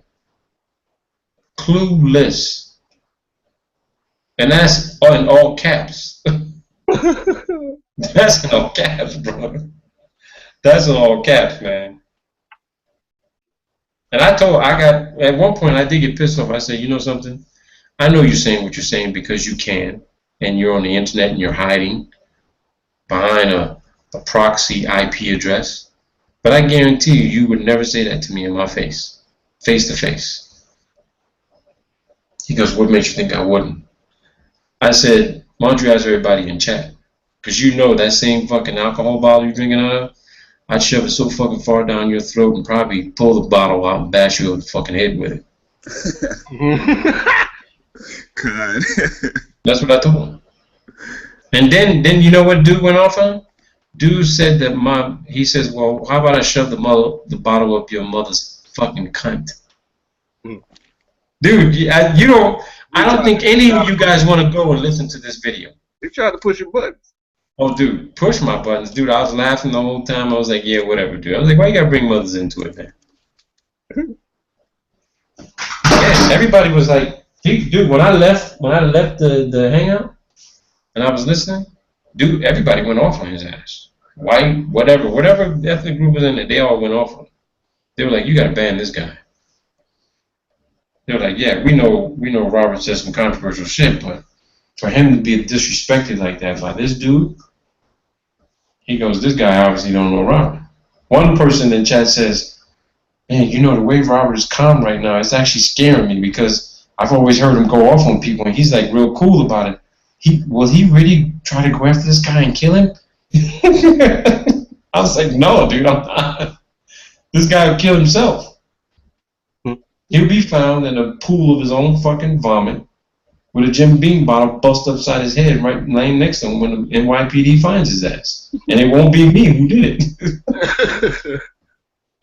This motherfucker, knowing karma, it might get his ass, and Warrior Hebrew might run into this motherfucker, Okay. not even knowing who he is. Right. And then he might walk up to Warrior Hebrew, drunk as a motherfucker. Warrior Hebrew see his ass and punch his ass out right in the fucking street. Yeah, and racist drunks they're real calm about things. They walk up to you. Yeah. Hey, You know? Hey. With the long H's. Hey. With the alcohol, bro. Yeah. Hey, you know you're a nigga, right? Yeah, I'm telling you, man, out of all the hangouts I never heard, I ain't never. Smooth as butter. I heard a lot of hangouts before, but I ain't never heard nobody go off like this. I ain't never heard of somebody speak like that. I've heard that type of talk before, but you don't hear that shit on like Hollywood movies. But you know what? When I was young, I used to like torture myself with like videos of white people shooting black people or black people fighting, you know, just to see the culture, the violence in our people out in the world. And I would look at the comments, and you know, a lot of them was just straight out racist. If anybody white put a comment up, it was always racist. It was a lot of them, you know what I mean? So the thing is, like, a lot of them, they try to play nice, but really in their spirit, because, you know, I believe in the scriptures, their forefather being Esau, he had this deep hatred to kill us, you know what I mean? No matter, he could be doing he could be nice, but at the same time in his heart, he had this deep desire to kill us, you know what I mean? To see us wiped off the map. Like, let me ask you guys this. Have you guys seen the Django? Yeah. Everybody seen that, right? Now, what was your reaction when you saw the Django and what he was doing? What was your first reaction? Talking about Candyland? Yeah, we kind of like, kind of celebrating. What was your reaction when you saw the Django and the shit when he was whipping them white boys and shit? It was amazing. It was kind of like an old school kung fu movie where somebody starts whooping ass too much. You know what I mean? So beat everybody down. I didn't see that shit. Saying about that dude talking about how black folks couldn't teach him nothing and shit. Yeah. Like, that's how they really think, though. Like, no, that's how they think. Exactly. Yeah, I see it like from preaching on the street. I see it on other brothers' videos when they be out on the street. You know what I'm saying? I seen it at my old job, man. When I worked at Olive Garden.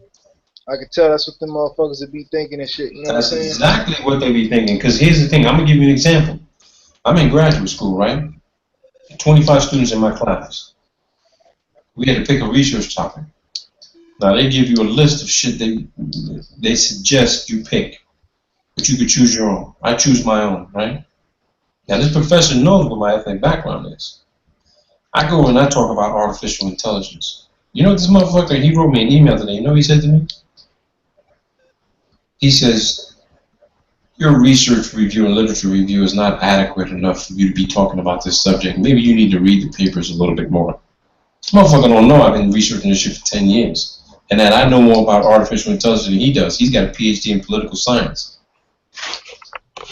I've been researching this shit for 10 years. I had a paper reviewed by the U.S. government. You know what they said?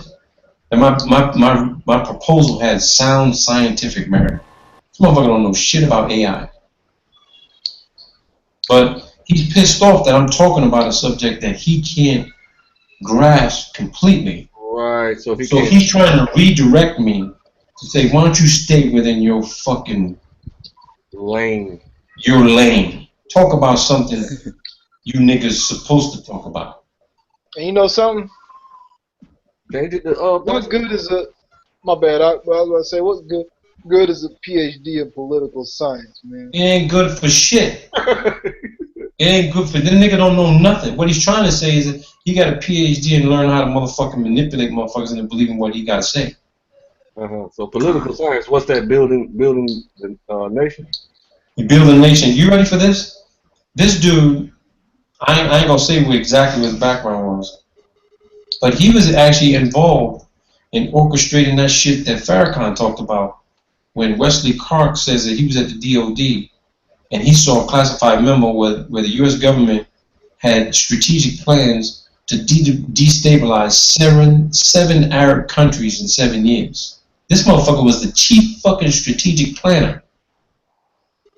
So basically, psychological operations. Exactly. Fucking with 7 countries, they ain't had no fucking problems and issues with the United States. But now, you got 7 countries that don't fucking can't stand the United States. Yeah. You see what I'm saying? So he got a PhD in this shit and fucking with other people. You feel me? And then he trying to tell me my research literature review is not adequate enough. Now, I wanted to comment and go off on his ass, but I said, you know what? I see what's happening here. Let me just get this motherfucking grade and appease this motherfucker and be done with this shit. Yeah, and just study it on your own. Like, because this motherfucker is holding literally my fucking educational future in his hands. Yeah. And this ain't the right platform for me to let this read this motherfucker his rights. You're absolutely right. I'm not submitting, but I'm saying, you know what? He knows that I know more than him, so I'm gonna leave it at that. I'm gonna let him live with that inferiority complex he has, because it's gonna fucking piss him off every time he thinks about it. And one day he gonna see my fucking face on the cover of motherfucking Time magazine or Wired magazine. You know, the most influential face in the fucking 21st century, 22nd century for technology. And I'm a fucking billionaire. Hey, and then when I gotta do a conference, a TED conference, and he's sitting in the front row, oh yeah, I remember you. You were the one that tried to tell me I should be talking about something else, stay in my place, huh? Why don't you stand up, let everybody know who you are? That motherfucker gonna walk right out of the damn conference room. You see, we will get our day. We will get our day. It's not a matter of how, it's when. That's right. You just got to stay focused and keep your head buried in the. Because you seen it, claim, and I'm saying that video I put up about that brother who got shot. Rather it's fake or not. Rather that shit is a false flag or not. To show that shit on TV of a brother lying down in submission, like some pack, wolf packs do that shit. When you got the alpha male wolf trying to get control of the wolf pack, what does the one wolf that want to challenge the alpha wolf do? He lays on his back to show submission, right? Okay. You got this big ass brother laying on the fucking ground with his hands up in the air, and some cop just shot him. He do that. Why'd you shoot me? He goes, I don't know. The fuck you mean you don't know? Hey, my wife just told me this before y'all start talking about that. She like 2 minutes ago that they come now with the story that the cop is saying he was trying to shoot the autistic boy to protect the guy laying on his back and accidentally shot the other guy. Yeah, lying, babe. I heard that shit too. I heard that. That's bullshit. Yeah, they know they know how to lie. Shalom, brother. Dude, shalom, brother. Shalom. And here's the thing. I was in the military. You got the brother lying supine on the floor. Prone is on your belly. Supine is on your back. You got the boy sitting up. How the fuck you gonna miss a target that's higher up on the fucking ground than a target that's lower on the ground? You either really fucking bad at shooting, which means you shouldn't even have a fucking gun. And the boy's sitting in a silhouette position. He looked just like. That's what I'm saying. This motherfucker could have been shot from fucking a block away. I could have shot that motherfucker with a slingshot from that far away. And if you see where the police was, dude, these motherfuckers got scopes on their rifles. How the fuck did you miss the kid? You got a scope. You see that the kid's got a motherfucking toy truck in his hand. So how you gonna shoot a kid with a toy truck? What you gonna hit the dude? Rather, I don't give a shit what people are saying on my video. Some people are saying this shit is fake, it's a hoax. Okay, whatever. Fake or hoax. The fact that they showed that shit on TV, and it was an unarmed brother. If it was an unarmed white dude, no big deal. The police still would have got shit for it. But it was another brother. A hoax is when non-cops go in and shoot up 70 people and nobody. Well, what they saying is this: is that they didn't show the shot. No one showed the video of the guy getting shot. They didn't see the blood. None of that shit. Man, so, what, you gotta see, you motherfuckers want to see blood? That's what people are saying. That shit is fake because they ain't see no blood. I'm telling you, man. It's not a matter of time of how. It's a matter of time of when. See, they ain't gonna let you develop a well-regulated militia. You see, that shit was tried already. It's called the Black Panthers. Look what the FBI did to them. Look what other government agencies They did. couldn't arrest them. They just caused distrust. Exactly. They thought the Black Panthers thought they had spies in their fucking ranks. Yeah. And they still trying to do the same thing. Yeah. Nothing changed. So let them play their game. Cause their own government. That's what I'm saying. Let them play their game, and we go do what we gonna do. Be like, fuck it. I mean, dude, I'm in Colombia. I'm not saying I don't care about what happens to you brothers, but generally speaking, man, when I hear about this shit on the news, I'm like, I can't believe my wife is Colombian. I tell her about this shit when it happens. You know what she says to me? She says, yeah, and your friends think Colombia is dangerous. Dude, I've been living in Colombia for 4 years, man. You know how many shootings? You know how many motherfucking murders there were in Colombia last year? How many? 4. Wow. In the whole country. In the whole fucking country, dude. Wow. No. Forgive me. In the city I live in, which is the size of fucking New York. I want to correct that. I don't want to make no mistake. Medellin, Colombia is 8.5 million people. That's just about the same amount of people they have in New York City. So when you compare the criminal statistics, there were 4 murders in the city of Medellin last year. You know how many robberies there were? 26. There's 300,000 people in my county, and every year we have 30 murders. You feel what I'm saying? So when I see what's going on in the United States, I'm thinking, I'm in the safest motherfucking places on the planet. I ain't got no cops trying to fucking beat me and kill me and shoot me. I ain't got no motherfuckers trying to rob me. Yeah. Nobody trying to rob my family. People ain't looking at me as a threat or a target. Yeah, this used to be the cocaine capital of fucking Latin America when Pablo Escobar was alive, but he dead. That motherfucker been dead 25 years. That's right. Things change, man. And the reason why he dead is because he was cleaning up his act and he wanted to run for president of Colombia. The CIA was like, oh, hell no. You making us too much money. You become the president, you're gonna fuck with our paper. See, I know the real story. There ain't no cocaine coming out of Colombia, people. Your shit's coming out of Mexico and fucking Afghanistan. Afghanistan, people. That's where it's coming from. That's where your shit's coming from. And guess who's shipping that shit over to the United States? The U.S. military. Yeah, my homeboy said he's seen fields and fields of poppy and marijuana over there, man. You know what I'm saying? That's what that shit ain't coming from Colombia, dude.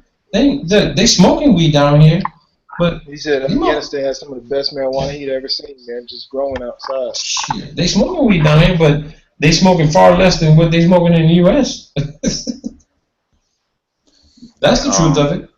See, I heard over there in the Middle East, like you can like the pharmaceuticals we get over here, like we had to get prescriptions for. You can get them over the counter over there. Everything is like abundant. It's free. You know what I mean? Not free as in you don't gotta pay, but you can go over there and get some damn Percocets over the counter, or anything. You know what I mean? Some Viagra over the counter, whatever the case may be. And get this. Ask yourself what the fuck the DEA, the US DEA is doing over there. Ask yourself what the DEA is doing in fucking Afghanistan, bro. Or the Middle East. Taking over. You feel me? Because I'm going to tell you right now, they got kicked out of a bunch of countries in Latin and South America. They claim they got these furnaces to burn up the drugs that they confiscate. Man, come on. That's motherfucking money for them, dude. They resell that shit out on the open market, man. Yep. They ain't burning that shit up. The police try to say that too. I remember when we took this little drug classes when I was like 15. for my diversion and shit, they tried to like, cause we asked them and shit. We were asking them questions like, "What do y'all do with it?" They told me we burn it. But then, you know, the police don't got to get drug tested either. At all. It's incredible, man. Incredible. Say, man, it's just a matter of when, bro. We just need to get the fuck up out of it. Get you guys up out of there. And you just watch what the fuck happens from a distance, man. Because it's coming. It's all coming down. So I Guaranteed. I could be in Colombia by tomorrow, son. Yeah, I hate it. There'll be a place down here for you too. Look, if you guys look into the history of what happened to Rome, the Roman Empire, it's the same thing happening with the United States right now. Yep. It's exactly fucking the same. Yeah, and that's a reality. And when I tell you exactly, I'm meaning that if you took the fall of the Roman Empire and compared it to what's happening in the United States the past 10 years, it would be a perfect fucking match. Time. All roads lead to Rome. Yeah, it didn't fall. Yeah, the four generals split the kingdom up. Well, you know, Constantine was trying to bring them back together, and then when they started the Holy Roman Empire, that's still what we got today. You know what I mean? These people running these countries are still the Romans. It's fucking crazy, man. I'm telling you, it's crazy. And you got the African. I was just reading the other day. You got the African countries trying to develop the African Union Defense Force. African Union Defense Force. You know that the U.S. is trying to fucking derail that fucking effort? Yep. Why the fuck would the U.S. try to derail that Africa from getting together? That's the boss specialty right there. Yep. Yep. Why the fuck would you want to do that? Yep. Why would you not want Africans to defend themselves? Why would you not want fucking 100 different African countries getting together and saying, hey, if anything ever happened to us from the outside again, from Europe or the West, we're going to get together and fucking stand up? Yep. The U.S. is trying to withdraw from the United Nations now. I mean, that's some crazy shit. They're trying to literally cause problems between African nations. You look at Boko Haram. You trying to tell me them motherfuckers out in the middle of nowhere and they can't go get their ass? You got them jumping across the border fucking with other countries? Come on, dude. Boko Haram, that's the Somalian guy? No, that's the Nigerian terrorist group. They're in like the north of Nigeria. Those are the dudes that like kidnapped, what was it, like 100 girls or something, like schoolgirls? Exactly. Yeah. And they go around different schools killing the whole school and everything, man. But get this though, right? I heard that the U.S. went in to tell the Nigerian government that they could help them. You know what the Nigerian says? No. The scuttlebutt I got from somebody I know is Nigerian. Nigerians believe that these motherfuckers are being funded by Western powers. Talking about the terrorists? Yeah. They are. They're being funded by them because it's like, where are these motherfuckers getting their paper from? How are they staying well armed? Yeah, where are they getting the guns and all this shit from? Yeah. That's what we say about Chicago too. Where they you know what I'm saying? And it's like they far north. So when you look at the border countries with Nigeria, based on where these guys are located, the countries that's bordering them, fucking Somalia, bro. And we know how unstable Somalia is, and Sudan, Ethiopia. Come on, man. You ready for this, brothers? The United States military have something what they call AFRICOM. It's the African Command, which is they doing special operations in Africa. You guys are gonna fucking flip when you hear this shit. There ain't a single motherfucking African American Special Forces operator working in that region. They're all white boys. Yeah, gotta have that. They're all white boys. So you try to tell me that these white boys can speak 200 different fucking African languages? I don't think so. So, There ain't a single fucking U.S. contingent liaison blackface on the ground. Not one. Dude, it's colonialism all over again, man. All over again.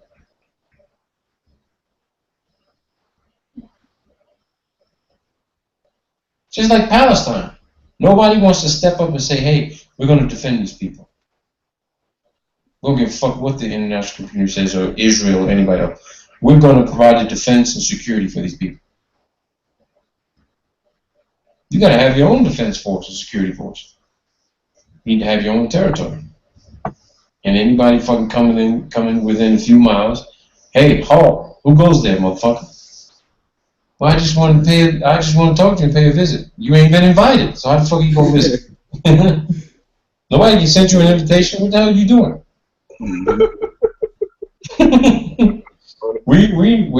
Hey, I'm sorry. Would you expect anybody? No. Clem, you expecting anybody? You expecting anybody? No, I ain't know. Hey, Lion, would you expect anybody? No, I ain't expecting anybody. Well, what do you want to do? Shoot that motherfucker. He's uninvited. That's right. Okay, we're gonna because if you try to walk up into any other country immediately and leave this land. Yeah, exactly. Because if you try to go up into any other country without the proper papers and permission, what are they gonna do? Arrest your ass or kill your ass. Mm-hmm. What? Who says that we can't establish the same type of setting? Right. There ain't no law, no international rules saying we can't do the same thing. The Universal Declaration of Human Rights gives us the authority to do whatever the fuck we want. Universal. As long as those member states who are members remain members, they got to abide by that declaration. They violate that declaration, war tribunal charges. War tribunal charges. Right. Fucking international treaty. We ain't got no international treaties with nobody. It's crazy. It's crazy, man. It's just absolutely crazy. I'm seeing the stuff that's happening in the United States. When that shit happened the other day, I heard it happened on a last Monday or something, but it wasn't on the news until like Thursday. My wife woke up in the morning. I said, "Honey, you won't believe what happened." She goes, "Did they shoot another black person?" It's my Colombian wife, man. Yeah, we knew it. It's becoming a norm. It's my Colombian wife. Hey, you know how they say rabbit season and duck season? Oh man, dude. Hey. You know, and that's interesting you say that, Alvin, because now that I look at that cartoon, that was a racist ass motherfucking cartoon. Yeah, it is. Because Daffy Duck was a fucking black duck. Black duck. A black duck. That motherfucker was a black duck. And every time they blew that motherfucker's beak off, you saw how black he was. I'm sorry. I don't mean to laugh at this shit like that. But when we were watching this shit as kids, think about it, dude. It was funny as hell, right? Okay. But now that we got some knowledge behind us, man, we should sue Walt Disney for some racist ass shit. That shit was traumatic. Yeah. Yeah, it did a number on our psyche. You know? Did y'all know back in when they first started making it, Elmer Fudd used to be black too? Well, get out of here. Are you serious? Yeah. Oh, dude, you gotta show me that. Slow. He real slow, so I guess that was a... Huh? Do they have it online? Yeah, I think I seen it on YouTube a while back. Oh, shit. And get this, though. Think about this. Who was the most destructive motherfucker to Daffy Duck? Right? Marvin the Martian. Rabbit? No, Marvin the Martian. That motherfucker was black too. Con, you right, yeah. Marvin the Martian was black. Yeah. That motherfucker was going around zapping everybody. He wanted to destroy the earth. Yeah, he did, right. So you see what I'm saying? Clem is laughing and shit, but that shit ain't no joke now. Right. You got Marvin the Martian, you got a black dude wanting to destroy the world. Yeah, see? And guess what? What type of dogs do brothers like? Big ass Great Danes, right? What the Marvin the Martian's pet was? Big ass Great Dane. Yeah. Yeah. Racist as a motherfucker. And I'm not trying to locate racist shit. But when you think about it, when we were watching that shit as a kid, it was all funny. That shit ain't funny now. Right. Yeah. Because that shit was putting a message in us for the future generation. Because you think, go to your white counterpart who saw that cartoon, who's the same age as you, and ask them, what type of opinion did you have of black people as you watch this cartoon growing up? Right. Because, understand this, a black duck was like the most beautiful, most rare species of duck ever found in the wild. You wouldn't want to kill that duck. I think that species of duck was protected. Just like the black swan, right? Yeah, you're right. It's like a black swan. Yeah. But how is it Elmer the Fudd? It's rabbit season. No, it's duck season. No, it's rabbit season. No, it's duck season. Boom! It's right. duck season now. Yeah, there's a video of a girl throwing black puppies in a river. What? Incredible. Wow. Incredible. You know it's funny? Like white animals in the wild is kind of rare too, but they hoard them, they save them, they, you know what I mean? The white tiger, oh, we found a white tiger, it's so beautiful, it's so rare. Yeah. You know, you're right about that. The wild, yep. People like, it's a rare albino giraffe. It's the most beautiful creature ever existed. You're right about that, man. Yeah, there's a video out there about Muhammad Ali, right? And it's funny as hell, man. And I'm gonna see if I can find this damn thing because it's funny as hell with what he says. Oh wait, I think I found it. Hang on.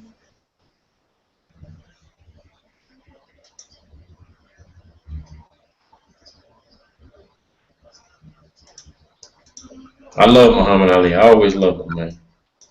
Claim if you let me, man, I want to show this to everybody. I want everybody to hear this. Okay, hold on. All right. Let me do the share screen. Because this is interesting what he says. I mean, it brings perspective. It brings perspective. I watched this as a kid, but then when I watched it, when he died, it made some sense to me. Things are getting much better, but I always wondered when I went to church on Sundays. I've always been one to, I'm not just a boss. I do a lot of reading, a lot of studying, I ask questions, I go. That's it right there. He's talking to them. I thought that was an important 6 minutes. Yeah. It was. It was edifying. The message that he says is, once we hear the truth, that's what sets us free.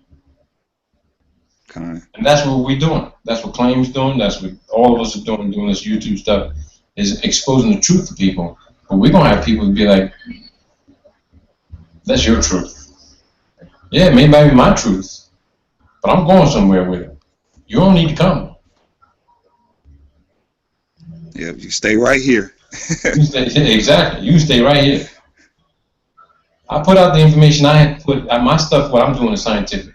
What Claim is doing, he's breaking it all down regarding deep back into the history. We all got different areas of stuff that we're talking about. But they're gonna be brothers out there and family who ain't gonna be with this, man. We gotta leave them. Right. We really gotta leave them. What? There's a scripture on that. Let me grab that in a second. I mean, it's gonna hurt to leave them, but it's just so much that you're gonna be able to show them and say to them, and they either gonna be with it or they're not gonna be with it. Yeah, the Israelites are pretty much prepped for that process. When he talks about having the truth revealed to us that sets us free, we don't have no racial issues. We don't go no place where we ain't wanted. We do whatever we want to do. You know, I got a quote on my Skype channel, and I want you brothers to hear this. Okay, this is on my own Skype channel, and the quote is: "If you want something you've never had, then you got to do something you've never done." Let me say that again. No, I've heard that before. Let me say that again. If you want something you've never had, then you got to do something you've never done. And I wanted to get the scripture to go along with what you were saying too. Matthew 19:29 says, "And everyone that hath forsaken houses or brethren or sisters or father or mother or wife or children or lands for my name's sake shall receive 100-fold and shall inherit everlasting life." Woo! It means so much more when you're about to do it, when you're doing it. When you're doing these things, it means so much more. And here's the thing. We all know the general history of Muhammad Ali. He wasn't a racist. He's talking the way he was talking back in that day when he was young. But dude wasn't racist. It wasn't about black and white for him. Right. It was him talking about what was obvious. Why you treat me because I look different. Exactly. Exposing racism is their form of racism. Yeah, and exactly. And you got people in the country who don't want to talk about exposing the obvious racism. They want to keep burying it by putting black officers in front of the TV camera to say, yeah, we're going to discipline this officer. He's on paid leave right now. And the case is under investigation. We're going to have transparency. Why you gotta have a different face tell you there's going to be transparency and nothing ain't going to be covered up? So why you saying this now? Was shit covered up before? You saying it now because the shit got caught on camera. But what happened to the times the shit wasn't caught on camera? Were you covering the shit up then? And see, you got black people out there afraid to fucking stand up. Because they believe, I'm going to get fucking shot. I can't be getting fucked up with this shit. And they're right. So the only choice you have is to say, I got to look for somewhere else to go. Because they ain't going to let you get in a position of power and independence. They never going to let you get in a position of power and independence. You can forget that shit. They'll give a homosexual, or lesbian, or transgender more rights and privileges than they will ever give you. That's who they're going to give the rights that you should have. They're giving it to lesbians, gays, and transgenders. That's who they're giving it to. Because they got more power than you do right now. If it's up to a homosexual, got more unity. If any one of you right now will go to apply for a job you know you qualify for, and your homosexual or lesbian counterpart was right there with you to apply for the same job, who do you think will get that job? The lesbian and homosexual. Exactly. Because they want somebody going to be on their hands and knees to take it up their ass. Because you ain't that person. A man pleaser. Exactly. That's what it's about, man. That's real talk, man. 'Cause I didn't know it was so many faggots in the world till I moved where I'm at now, man. Like, shit. Come to Where you live at again, Amazon? Say again? Where you live at again? I'm in Tennessee and Kingsport. Yeah, that shit probably didn't exist that much in Tennessee. I grew up in New York, man. I got exposed to that shit when I was young, man. When I was in fucking high school. Yeah, see, like when I was going to high school in Kansas City, I think we had like one gay dude and one black dude that we kind of suspected. You know what I'm saying? Oh shit. And I came down here and started working at Best Buy. Like, I was like, damn, like it seemed like there was a bunch of dykes and you know, a gay dude. And then one time I was at the bar talking to this chick. You know what I'm saying? And she was like, "Oh, you work at Best Buy?" She was like, "Your manager, he's she said, I forget how she said it, but she was like, yeah, he's gay." And I was looked at her like, what? Like, I couldn't believe it. You know what I'm saying? The first time I got exposed to that shit, there was a, you know, because I went to the high school of music and art. I think I was about 17 or some shit like that. One of the one of the guys in my school and shit, he was a bodybuilder. You know, we all used to work out together and shit like that. You know, the dude was pretty macho, right? So he invited us all to go to the gym that he go work out at, you know? And we all took the subway and shit after school one day. And we go down to fucking Greenwich Village. Now at the time, in the 80s, Greenwich Village, everybody knew that shit was a gay spot. So it was like, when I got off the fucking train with everybody, I was like, fuck, where the fuck we going, you know? I'm like, where's this at? It was in Greenwich Village. So we go meet old boy at his gym. We walk up in there, and the first thing I said, I'm like, dude, where are all the girls at? And a bunch of big ass fucking muscle bound dudes laughing at me and shit. They were like, "Oh, you brought some new meat, huh?" And I looked around like, meat? I'm like, what you talking about, man? You know what I'm saying? We went, dude took us for a tour around the gym, ain't nothing but dudes up in there.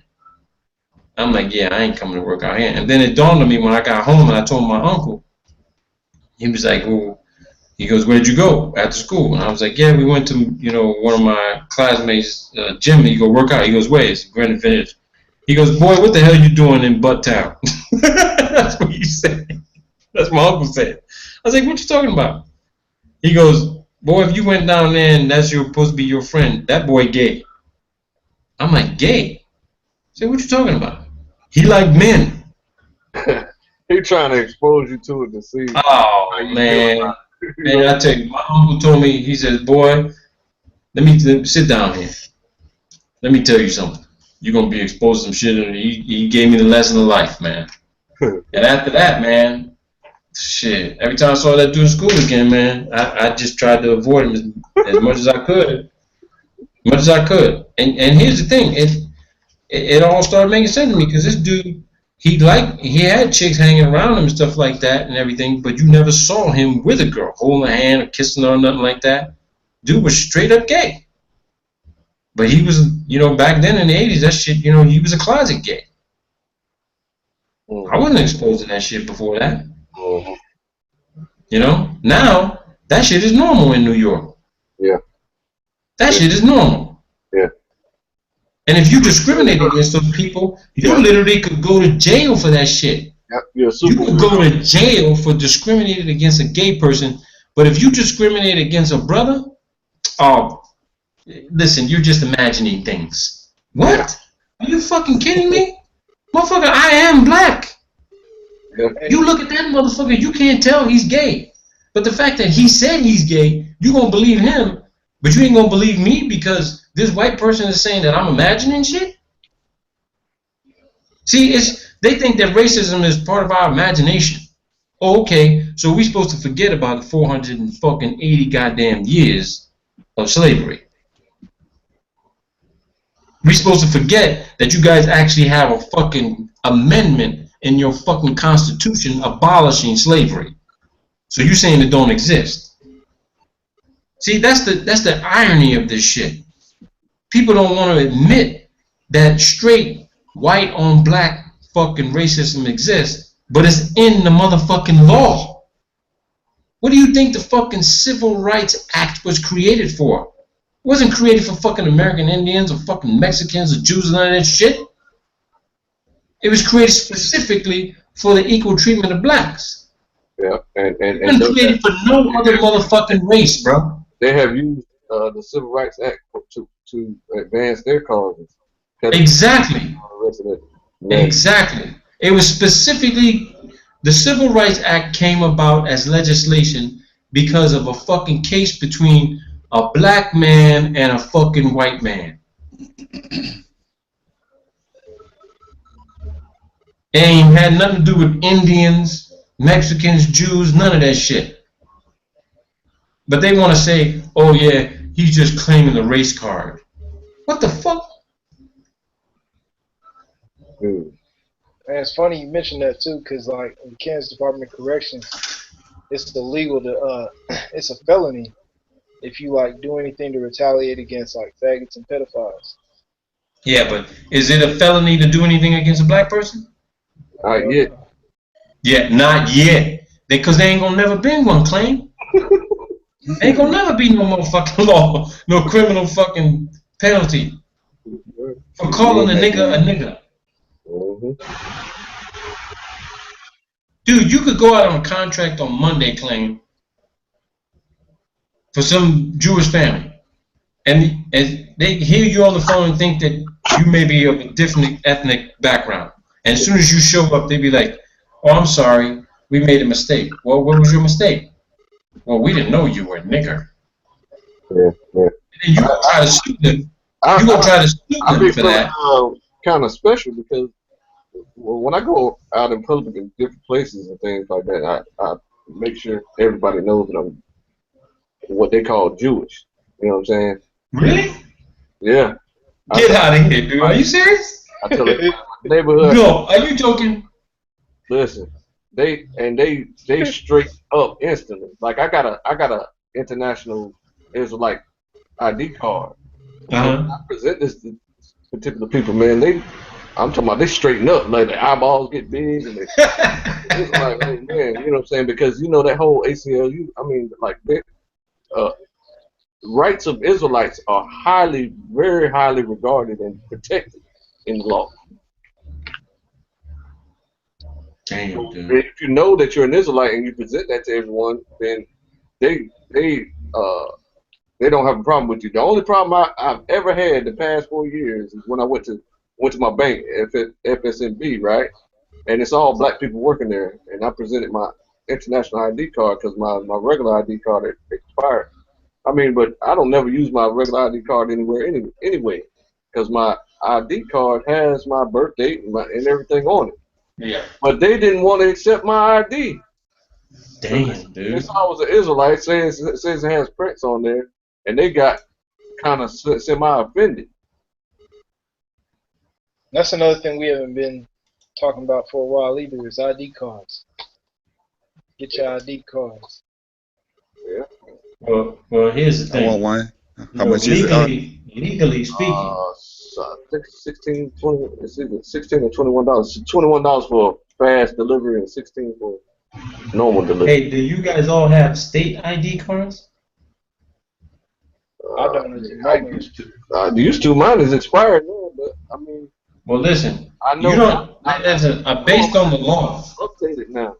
Based on what I researched on the law, you know you don't need state ID. You can just get a U.S. passport. Right. Okay. Because technically speaking, your birth certificate, your social security card, and your state ID. Really, you only need 2 forms of ID. You just need your social security card and your birth certificate.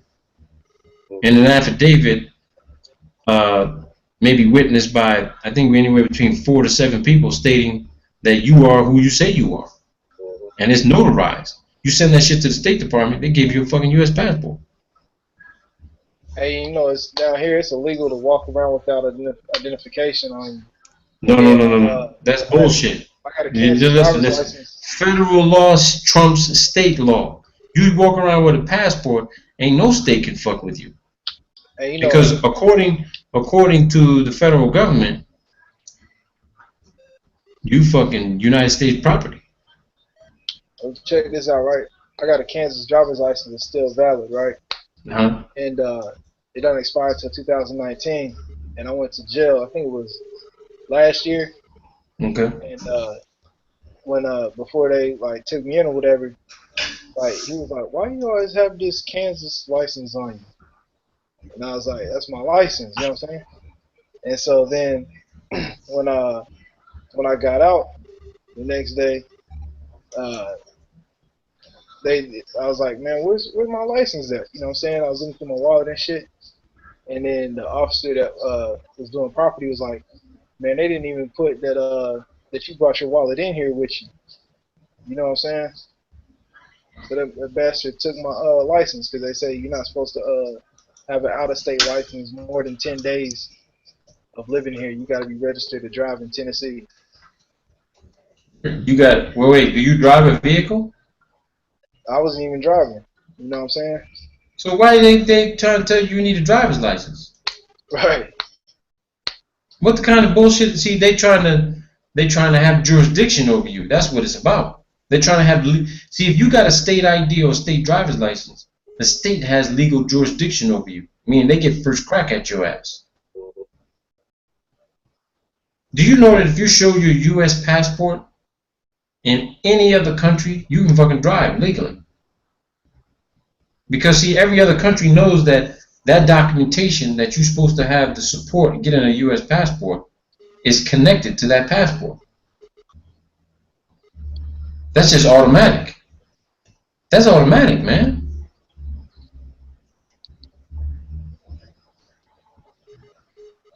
That's crazy, man, in fucking Tennessee. They still living in the motherfucking Confederacy days, man.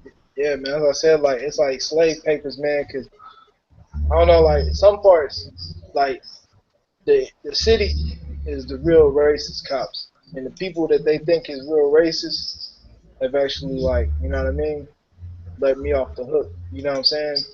Yeah. Like out in the country, you know what I'm saying? Because we were moving one time. This is about, when was that? That was last year, about August. And I was taking some stuff to a little storage place. You know what I mean? And I got pulled over because I ran the red light, but it was like, it was, you know, at night how it stays red and the others will blink yellow. Yeah. Like I just went through it, and then I had my I told him my license number and all that, and then he went and looked it up and this and that. But he was like, you know, it's illegal to not have any kind of identification on you. And I was like, Yeah, I was okay. gonna go to jail. You feel what I'm saying? But, no, I mean, I understand where you're coming from because you got a family and shit. You got kids to take care of. But you know, Amaziah, knowing your rights, knowing the law is your weapon, man. Right.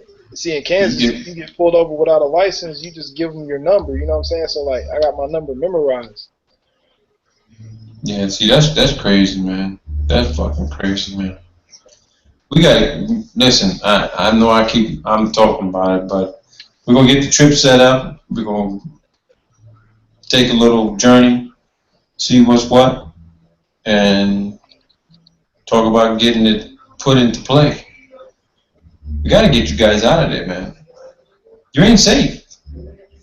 I mean, you just saw on television, real or fake. Even if you lay on the fucking ground and says, please don't shoot me, I ain't got no weapons, I'm butt-ass motherfucking naked, that cop will probably still walk up on you and say, you know what, nigga, I'm going to shoot you anyway. Almost shoot your ass. Because I thought your motherfucking penis actually happened to be a weapon, and that shit was sticking out between your legs, so that's why I shot your ass. Because your shit's bigger than mine. And I was going to tell you, though, like, I think it was like a day or two after I got pulled over. I seen somebody that got shot for doing the same thing I did. Got pulled over for the same reason. Yeah, bro. I'm telling you, man. It ain't. Listen, I'm not trying to be Donald Trump fear mongering shit, but yeah, man, you gotta get the fuck up out of there. You gotta get the fuck up out of there. Trump got to do with it. Yeah. You just got. I mean, I'm sorry. I'm not trying to pull the fucking Trump fear mongering shit, but. Yeah, you just gotta get the fuck up out. It's not gonna get any better, man. If Trump wins, that motherfucker talking about protecting police. Okay? If Hillary wins, she talking about going to war. With who? I don't know. Yeah. with the gangsters in hoodies. And if neither one of them motherfuckers, if neither one of them motherfuckers get elected, and Obama stays in, then you could bet things gonna stay the same. Hey, y'all seen that shit where she was like, a black man in a hoodie is scary. It just is. She said that? Yeah, real talk. Nah, I ain't never seen Let that. me tell you something. Let me tell you something. That lying ass lawyer need to be in fucking jail. She's a fucking attorney. For her to be the fucking Secretary of State and then the First Lady before that, let me tell you something. That woman got fucking security briefs for fucking 12 years, man. She get briefed by the fucking Secret Service, National Security fucking Council, National Security Advisor.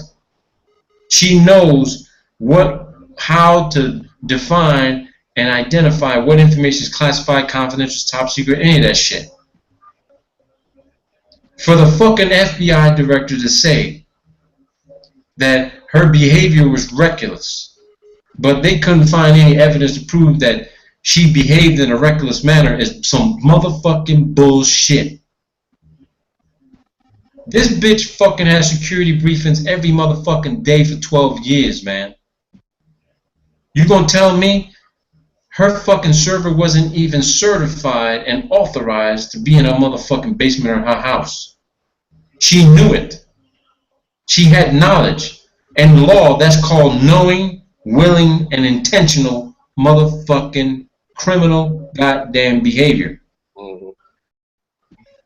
And they didn't fucking want to indict her ass, and her fucking husband meets with Loretta Lynch at a motherfucking private motherfucking airport to have a conversation about their kid. Come on, dude. Hey, come on. She's a lawyer, man. She was a fucking lawyer. And I heard, listen, the story is that when she worked for this law firm, she was a ruthless fucking bitch. She was a cutthroat fucking lawyer.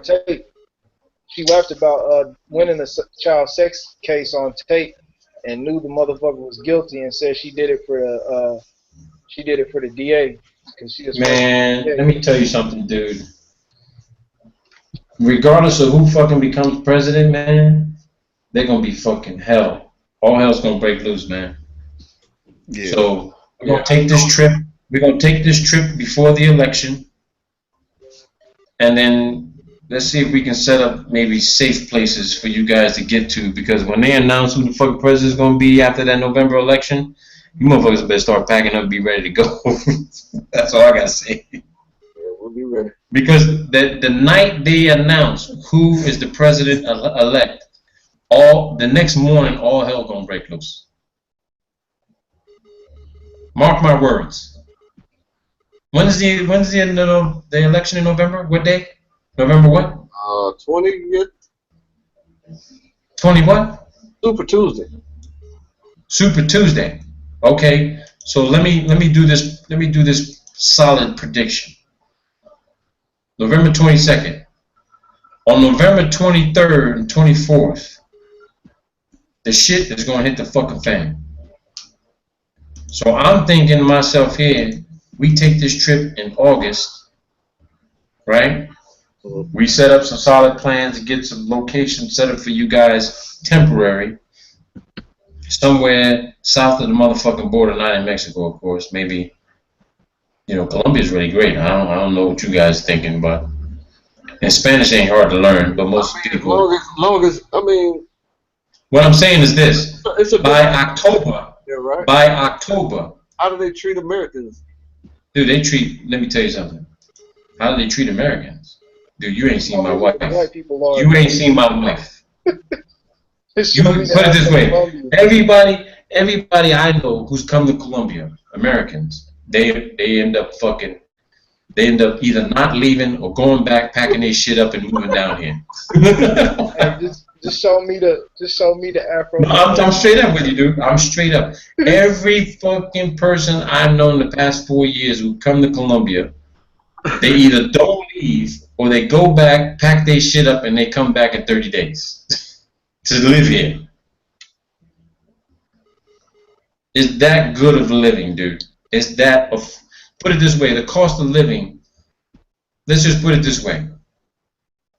Just think about the last utility bill you paid that was $100, right? That same $100 buys you fucking 1 month of fucking groceries. Damn. 1 month of groceries. I'm talking about the biggest motherfucking mangoes you ever saw. Plucked right off the tree. Colombian coffee. No steroids or drugs in the meat. None of that shit. All clean. Clean living, bro. Clean motherfucking living. $100 gets you 1 month of groceries for a family of motherfucking 3. And it's me, my wife, and my 2-year-old son. Yeah. And we got a refrigerator full of food. Full of food. And when I say full, I'm talking about I take my laptop to the refrigerator right now, you'll see. $100. And tomorrow, we're getting ready to buy $100 worth of groceries for her friend. $100 worth of groceries for her friend, for a family of 4. How about that shit? You think that's gonna break the bank? No. No.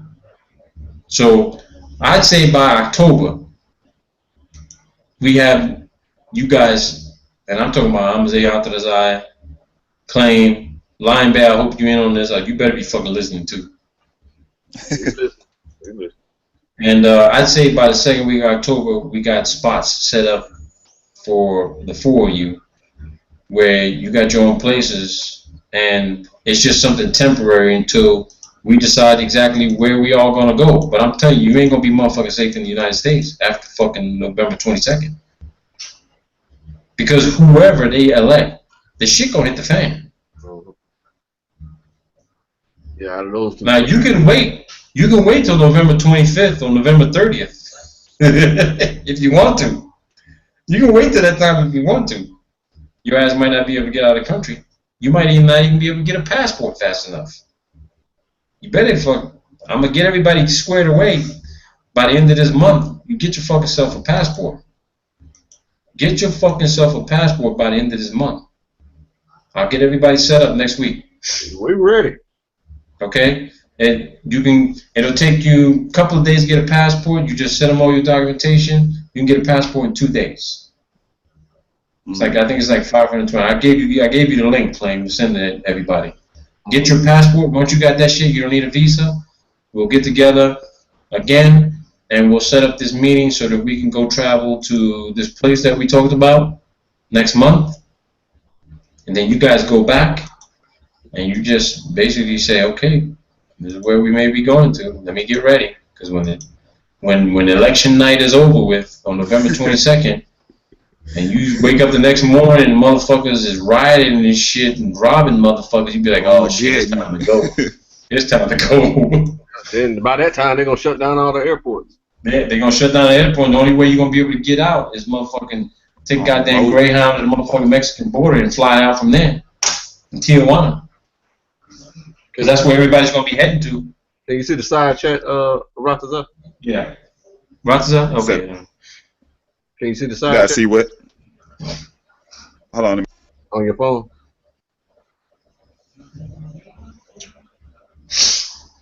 Yeah, that's some real shit, man. It ain't looking good, man. That's all I gotta tell you. The shit is not looking good, bro. You know, with Trump saying, I'm gonna bring law and order back to this country, what the fuck does that mean? They've been saying for years it's only a matter of time before we own black people again, own slaves again. So slavery is going to transfer from public slavery to back to private slavery. It's crazy, man. It's fucking crazy, man. I'm glad I got out when I did, bro. Dude, I ain't felt more free in anywhere than I do here in Colombia, man. I ain't got nobody telling me what to do, how to do it, when to do it. I do whatever the fuck I want. I'm being straight with you people, man. I live a stress-free motherfucking life for 4 years. I ain't stressing about paying bills. I ain't stressing about going to no appointments. I ain't stressing about fucking having work. None of that shit. Yeah, I've got some financial advantages, but even if I didn't, I know that literally all I need to make is $1,500 a month, and my family's living damn good for $1,500 a month.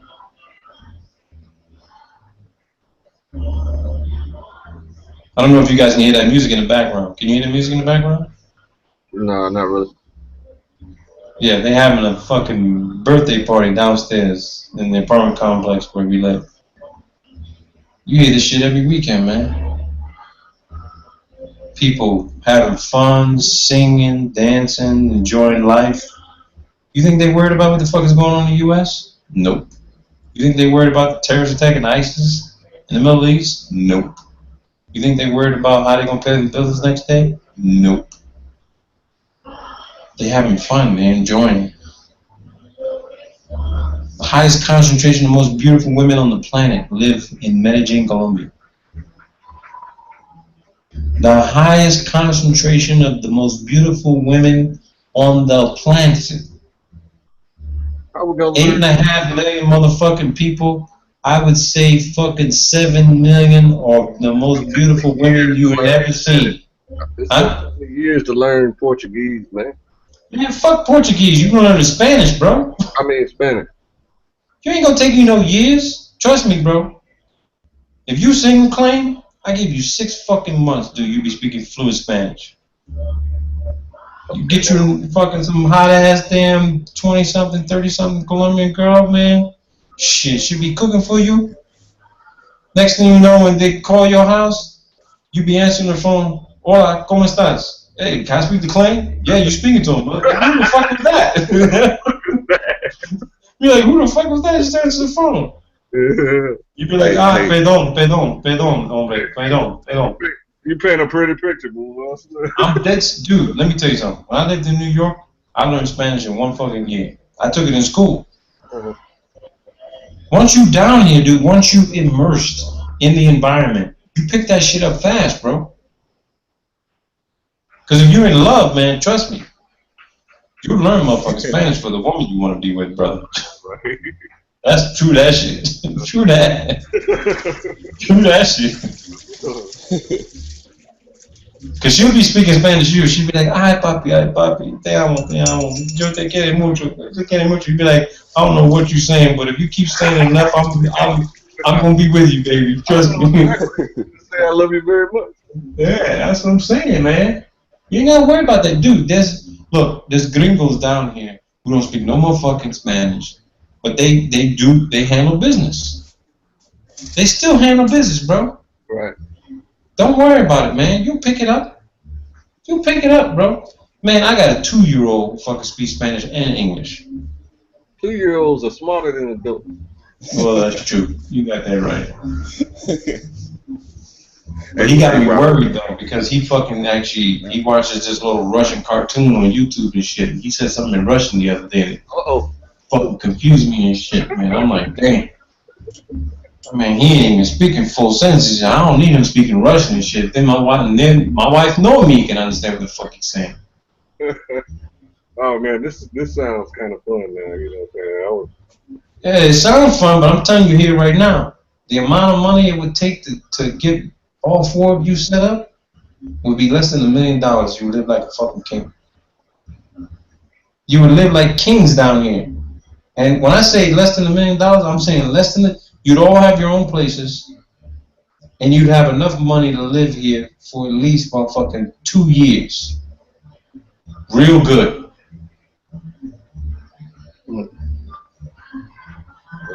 Dude, we live in a fucking 2-bedroom. We live in a 2-bedroom, 2-bath fucking apartment in a high-rise. My son has a motherfucking play area bigger than the fucking living room. Damn. We pay less than $1,000 a month for rent, and we got 2 parking spots and 1 car. I seen this meme about Africa. This guy was standing in front of next to his Bentley with the Bentley door open. Talking about we Africans love to come outside and jump on our donkey, come out our huts and jump on our donkeys. That's what the meme says. His damn driveway is fucking tiled. Yeah, man. I'm telling you what. Tiled driveway. I know that you guys are used to the American way, but you won't believe how many other places on this earth that are so much more beautiful and so much more peaceful, tranquil, and peaceful than the United States, man. I don't know if you brothers drink coffee, but if you ever think you drank Colombian coffee at fucking Starbucks or Coffee Bean or whatever these fucking places you go to, McDonald's or whatever, you ain't had no real Colombian coffee.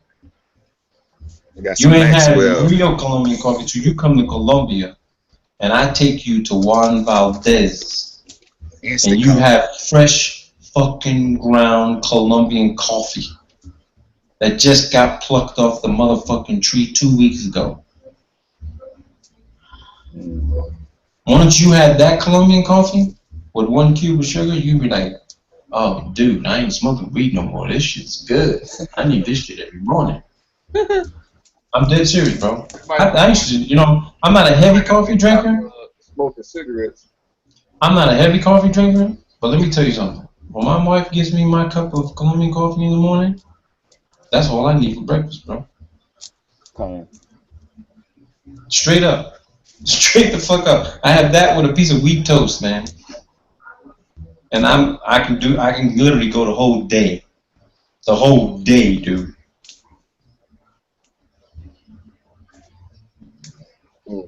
The richness of life, man. You all need to enjoy this shit. I'm not just trying to promote Colombia because I live here. You can go live in fucking Peru, Chile, Argentina, wherever the fuck you want. You go to Brazil if you want. I don't give a shit. But you need to get the fuck out of the United States. You need to get out of the United States. Because they're trying to kill you there. If it ain't what you breathing in the air, it's what you eating in the food. And if it ain't what you're breathing and eating in the food, it's just one day you're just going to walk out and be like, stop, freeze, Negro. Put your hands up. Okay, officer, don't shoot me. The women are corrupted. You know what I'm saying? Full of diseases. I mean, come on, dude. There gonna be some family members you ain't gonna be able to convince to go with you, man. Be like, listen, I'm sorry you don't want to go. I'll send you a postcard.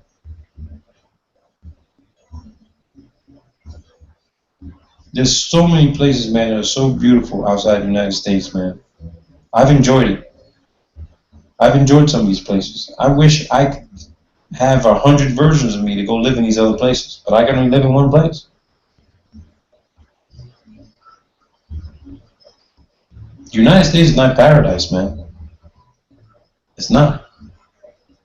I found paradise, for me. The city of the eternal spring. That's what Medellin stands for. It doesn't get fucking colder than 70 degrees here every fucking day. I'm not sweating my ass off. I'm not in the jungle. I'm wearing motherfuckers a t-shirt, baseball cap, and motherfucking sandals every day. Every day. I'm gonna go ahead and buy me a ring, a wedding ring. No, hold on. That's pagan, ain't it? I ain't gonna do that. Hold on. No, do whatever you want, dude. Because when you come down here, I guarantee you. We're supposed to do nose rings or what? Hey, Claim, I guarantee you single. You come down here. Bracelet. It'll be 2 weeks. You'll probably have 4 or 5 girls saying they won't have you, baby. That's not right. You keep saying that. When I met my wife, you see me on camera. No, listen. When I met my wife, of course we courted for 1 year. But hey, we were talking about having a family 6 weeks after we started talking. Yeah. I mean, we talked for a year. I met her mother and father, and we talked, you know. When I first met her father, when I came here to Colombia, right? Her father put me aside. You know what he said to me? We weren't even married yet. My father pulls me aside and says, "When you gonna give me a grandson?" I'm like, "Damn, I just got here." Yeah, you got an advantage though. You know what I'm saying? You grew up. Look at it. 1 month later, my wife got 1 month later. My wife was pregnant. I had to.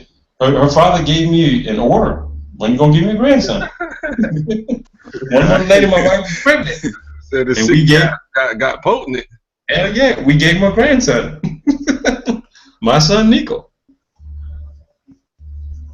You know, they all about family down here, man. They don't worry about all the shit that's going on in the rest of the world. It's all about family down here, man. It's about communalism down here. That's what it's about.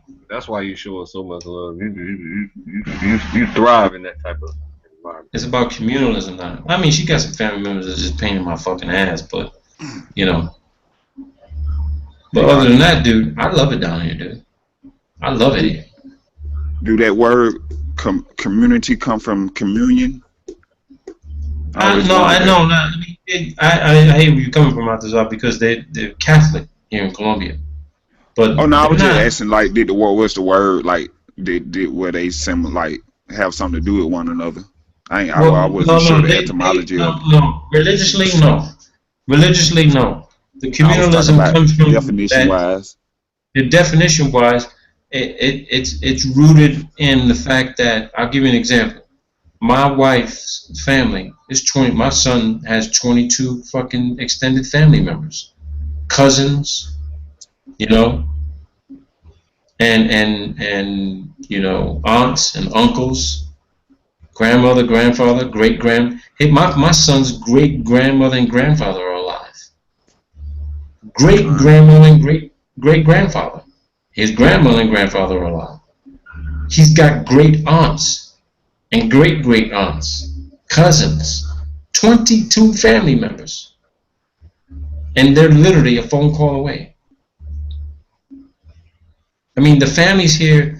I mean, you know, you have the stereotype of, you know, Latin American family members with the name Fernandez, Gomez, whatever. My son has my last name Bassano, but it's Bassano Gomez, so he has his grandfather's name Gomez. But his extended family is huge. There's like 100 people. They all know about it. So whenever something goes down and somebody is in need, there's somebody in the family who is stepping up. Mm-hmm. Hands down. Don't matter if there's problems or not. They're there to help the family. It's all about family. No one's out on the street, no one's hungry, no one's without anything. You may not have more than one family member or another, but you're never without. Whereas in the United States, shit, you might have a cousin, aunt, or uncle who's fucking living on the street right now, and you don't even know it. Because you got family who don't communicate with each other. Right. My wife's mother calls her every day to tell her what's going on in the family. Now that drives me crazy because we always end up being the ones that fucking solve everybody's problems. And I said, listen, I married you, not the whole fucking family. You know? God damn. Oh shit. Yeah. But it's like the respect that I get from the rest of the family when it's holiday time, you won't believe the kind of love I get. I mean, I get kisses from fucking 80-year-old grandmothers, man, that I don't even know. And my son, he goes crazy. He starts crying. He be like, shit, who the fuck are all these people? Goddamn, daddy. You don't even know who all these people are. But I'm telling you here right now. That's beautiful. You know, if you're already married or whatever, I'm not trying to break up your marriage, but if you're single, you get with the people down here, you're going to be part of their family. They're going to look after you. They're going to worry about you. They're going to take care of you. Straight up down here. They're going to drive you crazy too. But believe me, come holiday time, shit, you're going to be well fucking fed, bro. You're going to be well loved. you probably gonna get a few women to say, yeah, I like him. I like Clay. Where he come from again? Where is he from? You know, ¿dónde estás? You know, where? I don't know what you're saying, but you know, you sure smell good. Yeah, I'm straight up, dude. Straight the fuck up. On that Barry White on. Like, I'll give you an example, right? We spent probably, what, $1,100 on my son's baby clothes? None of that shit gets disposed of. My wife then handed those clothes down to her friends and family members who now have babies. Who now have babies. Nothing goes wasted, man. Nothing. Right. Nothing. That's how the shit should be up there in the United States, but it's not. Everybody's out for themselves, man. Yeah. And it's not because you have to be out for yourself. You need to be out for yourself because there ain't nobody gonna be out there to take care of you. Yeah. It's too oppressive. So You know? people have to focus on themselves. It ain't like that down here because you don't need very much to live. So if you have surplus, yeah, you keep it for yourself, but you also keep it for maybe there's another family member who may need something. Come on. That's Straight up. that charity right there. It ain't about just charity, it's about taking care of your own. And take care of those who don't have it out. Because you take care of somebody who doesn't have it out, when they do have, guess what? They come to you to say, hey, listen, is there something I can do for you? No, that's okay. No, let me do something for you. Let me clean your house. You want me to cook you some Colombian seafood, some soup, what they call sancocho? It's fucking delicious, bro. Delicious. Oh my God. You have that, let me tell you something. Women down here, the way they cook, it's like they put the fucking love inside the food, bro. Once you eat that food, you're looking at everybody like you want to make love to them. Straight up, man. And you know the way to a man's heart is through his stomach.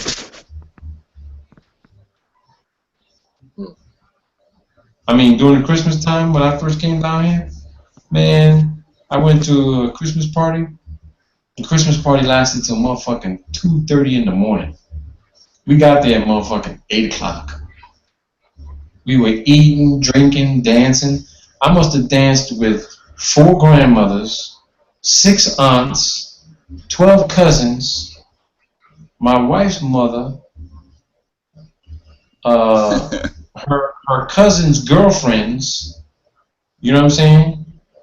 Her brother's friends' wives. I don't even know the names of these fucking women. They just wanted to dance with me. And I asked my wife the next day, I'm like, who are those people I was dancing with? She goes, you don't know? I'm like, hell no, I don't. She goes, well, this person is this person, this person. And I'm like, oh, shit, you got to be kidding me. I'm like, damn, this is like every year? She goes, yep. Yep. I just left a neighborhood today that is Spanish, mostly Spanish. And they do the same thing, nothing but love. Every year, dude. You meet new people all the time. They're like, who are you? What's up with you? Do you like it here? What do you think of it here? I always get asked, do you like Colombia? You know, you're going to stay here. What do you like about Colombia? You know, they always want to introduce you to somebody else new. And my wife, she ain't jealous at all. The way they dance down here, I don't need to tell you guys. You've seen the movies, right? Mm-hmm. Oh, yeah. I get grandmothers, aunts, and girlfriends and cousins and shit dancing with me like that. And my wife is like looking at me like, yeah, go ahead, dale, go. I'm like, you sure? And I'm like thinking to myself, dead puppies. So I don't get a fucking erection and shit. While I'm dancing with these girls to this music, I'm like, God, damn, she rubbing up, she putting her ass up on me and everything. I'm like, God, I can't do this shit, man. Yeah, my wife be laughing at me and everything. Okay. Hey, it was Amaziah said something about point him to somewhere. If he's still on. No, he said he'd be right back. Oh, okay. I don't know where he went to.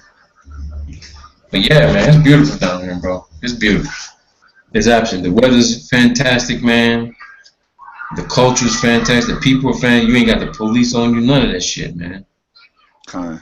Dude, half the police don't even carry guns, man. Half the police don't even carry guns, dog. They don't even carry guns. Put it this way, when you see the police, right?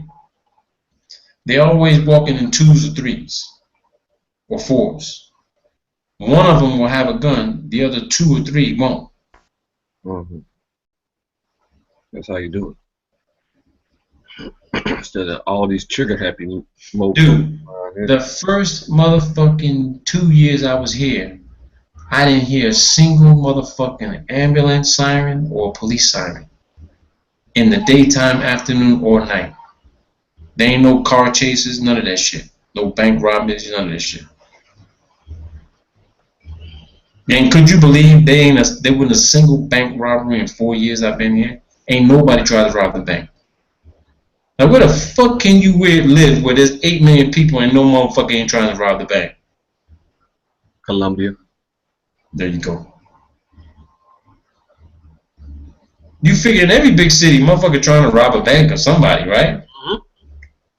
They ain't trying to rob no bank here. And you know the reason why?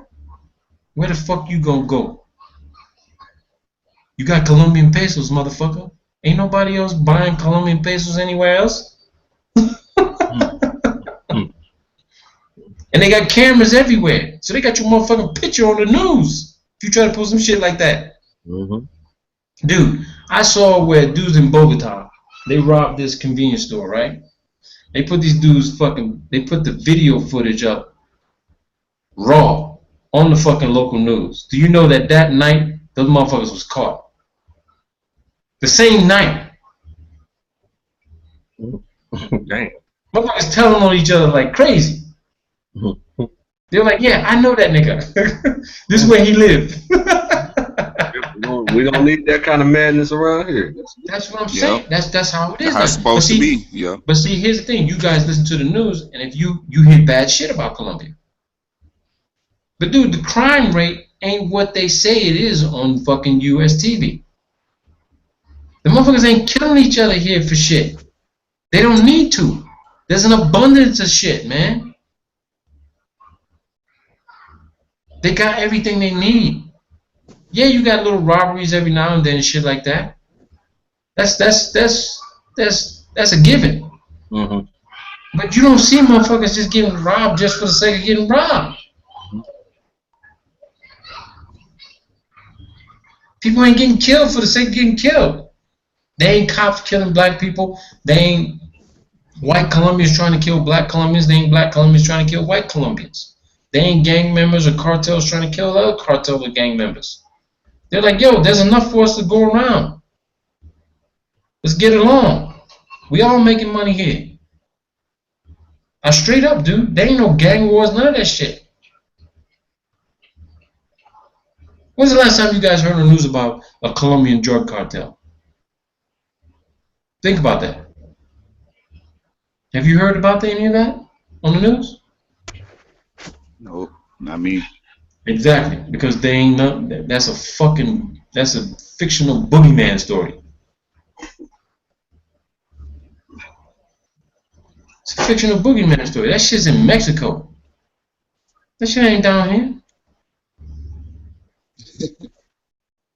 It's peaceful down here, bro. Safety, tranquility. A lot of motherfucking lovemaking, bro. A lot of it.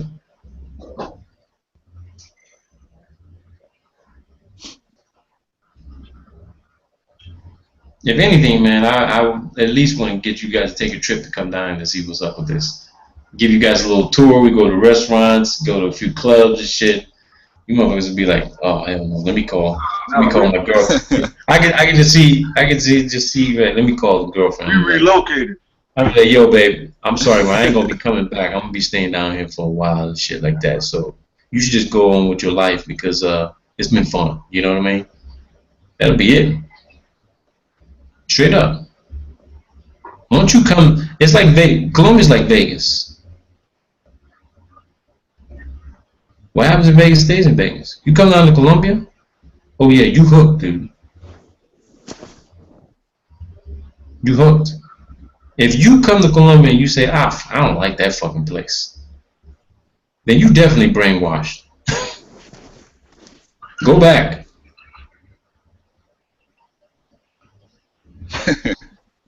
Straight up, man. There's some people who they're just used to the city living and they're comfortable with their lives in the U.S. I can understand that. But for me, I lived all over. I lived all over. I can live simple like this. I like living simple like this. Yeah, some people have to have that type of stress. Yeah, I mean, but for me, I never was a city boy. I mean, yeah, don't get me wrong, I do live in the city in Medellin, but it's not like the typical cities that in the United States or in Europe. Yes, it's the city of Medellin, but it doesn't function like a city, man. It really doesn't. Do you walk? Let me give you guys an example. We live in a 20-story high-rise building. There's 4 towers, right? We get into the elevator every single day to go down to the garage to the car. There's somebody in the elevator different every day. Do you know that even when you go to office buildings, you get in the elevator and there's like 5 or 6 or 8 people. You don't know any of these people. Do you know what this shocked the shit out of me, dude. Every day that has happened to me. We go to the mall or whatever, I go to an office building for a meeting. When I get in the elevator, I got in the elevator the other day, there was 5 people in the elevator. When I got in there, you know what every person said to me almost simultaneously at the same time? Hola, ¿cómo estás? Yeah. You know when those people got out of the elevator at their floor, you know what they say? Everybody says, hasta luego. They say goodbye to you when you get off the elevator, dude. They don't even fucking know your name. They say hello to you when you get on the elevator. Don't even know your name, dude. They all smile at you. These are normal people. Dude, they wish you a fucking good day when you get out of the fucking elevator, bro. These people are sane. These are 5 people you don't even know. You think I'm bullshitting? I'm gonna get you guys tickets. You're gonna come down and you're gonna see it for yourself. You're gonna hear it for yourself. You're gonna be like, what the fuck? Dude, we had 100 motherfucking people say, have a good day. We don't even know who the fuck they are. You go get in an elevator in the United States with fucking 5 white people and see if they can't wait for you to get off that fucking elevator. They ain't gonna wish you to have a nice day. They be like, damn, we glad that nigga out of here. Got their purses real tight. Yeah. They ain't like that down here, dude. They wishing you a nice day, dude. They say hello to you. They don't even know you.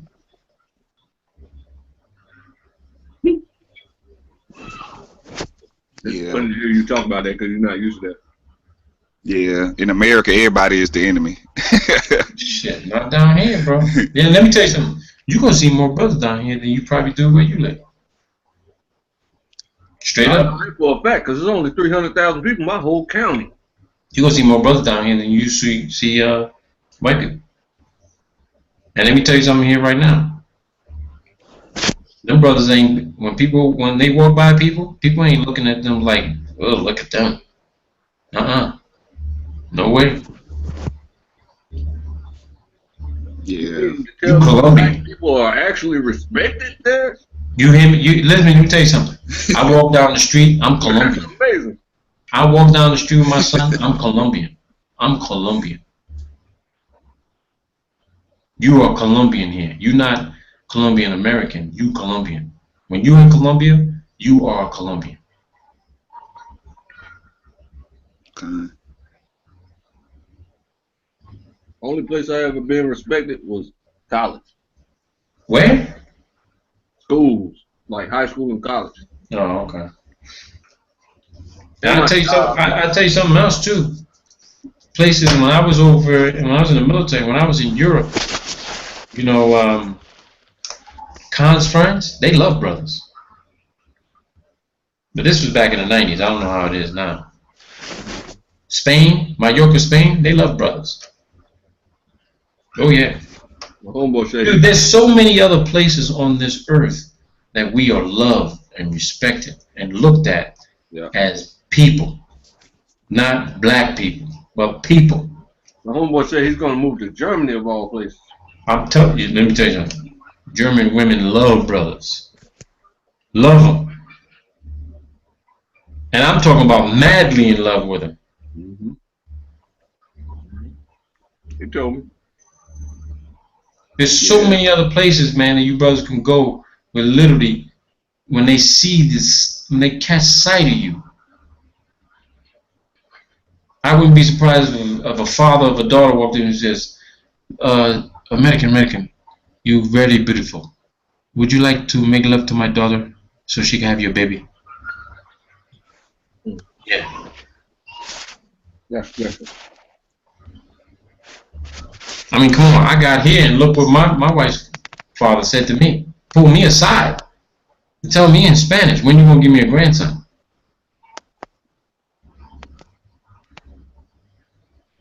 Give me a few months. Shit, a few months. Shit, he gave me 1 month, dude. He gave me 30 days, dog. Put the pressure on my ass, man. He gave me 1 month, bro. He was like, what you wasting time for? What you doing here at my house? Why you ain't with my daughter? I swear to God, this is exactly how it happened. We were hanging out at our mother and father's house, and he telling me, what are you doing here? When you gonna give me a grandson? Get going. Oh yeah, he wasn't joking, man. I got a room here. Yeah, he wasn't joking, dude. He wasn't right. joking. He wasn't joking, man. Because it's his only daughter, you know. He wanted to see his daughter. You know, he wanted a grandson. He already has a son. They got a daughter. And he got a granddaughter. He wanted a grandson. So psychologically, man, he got to me. I'm like, damn, I gotta give you a boy, baby. So let's just go do this. Get this done now. When they found out she was pregnant, man, they were like, yeah, they were happy. You know that my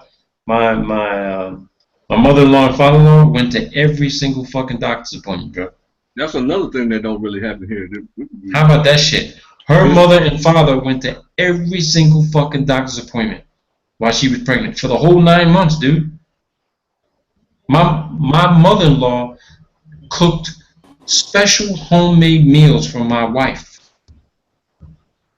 Pregnancy. She had the best fucking food of everybody in the family. Everything that my mother-in-law cooked was fresh. Vegetables, soup, you name it.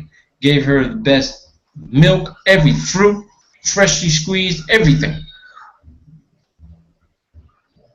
Oh, a healthy baby. No shit. Every time we went to go get an echograph done, they kept saying, es un bebé grande. They kept saying how big my son was. They said he was actually too big. You know, every doctor was saying, es un bebé grande. Es un bebé grande. You know? And I'm like, well, shit, I was a big baby too, you know? But I'm like, damn, why do they keep saying that? You know, what the fuck? Are they saying my son gonna be fat or something? You know? But when he was born, dude, and I saw him for the first time, shit, bro. He was big. I give you that shit. He was big. But when looking in my arm, when he was in my arms, he was just tiny.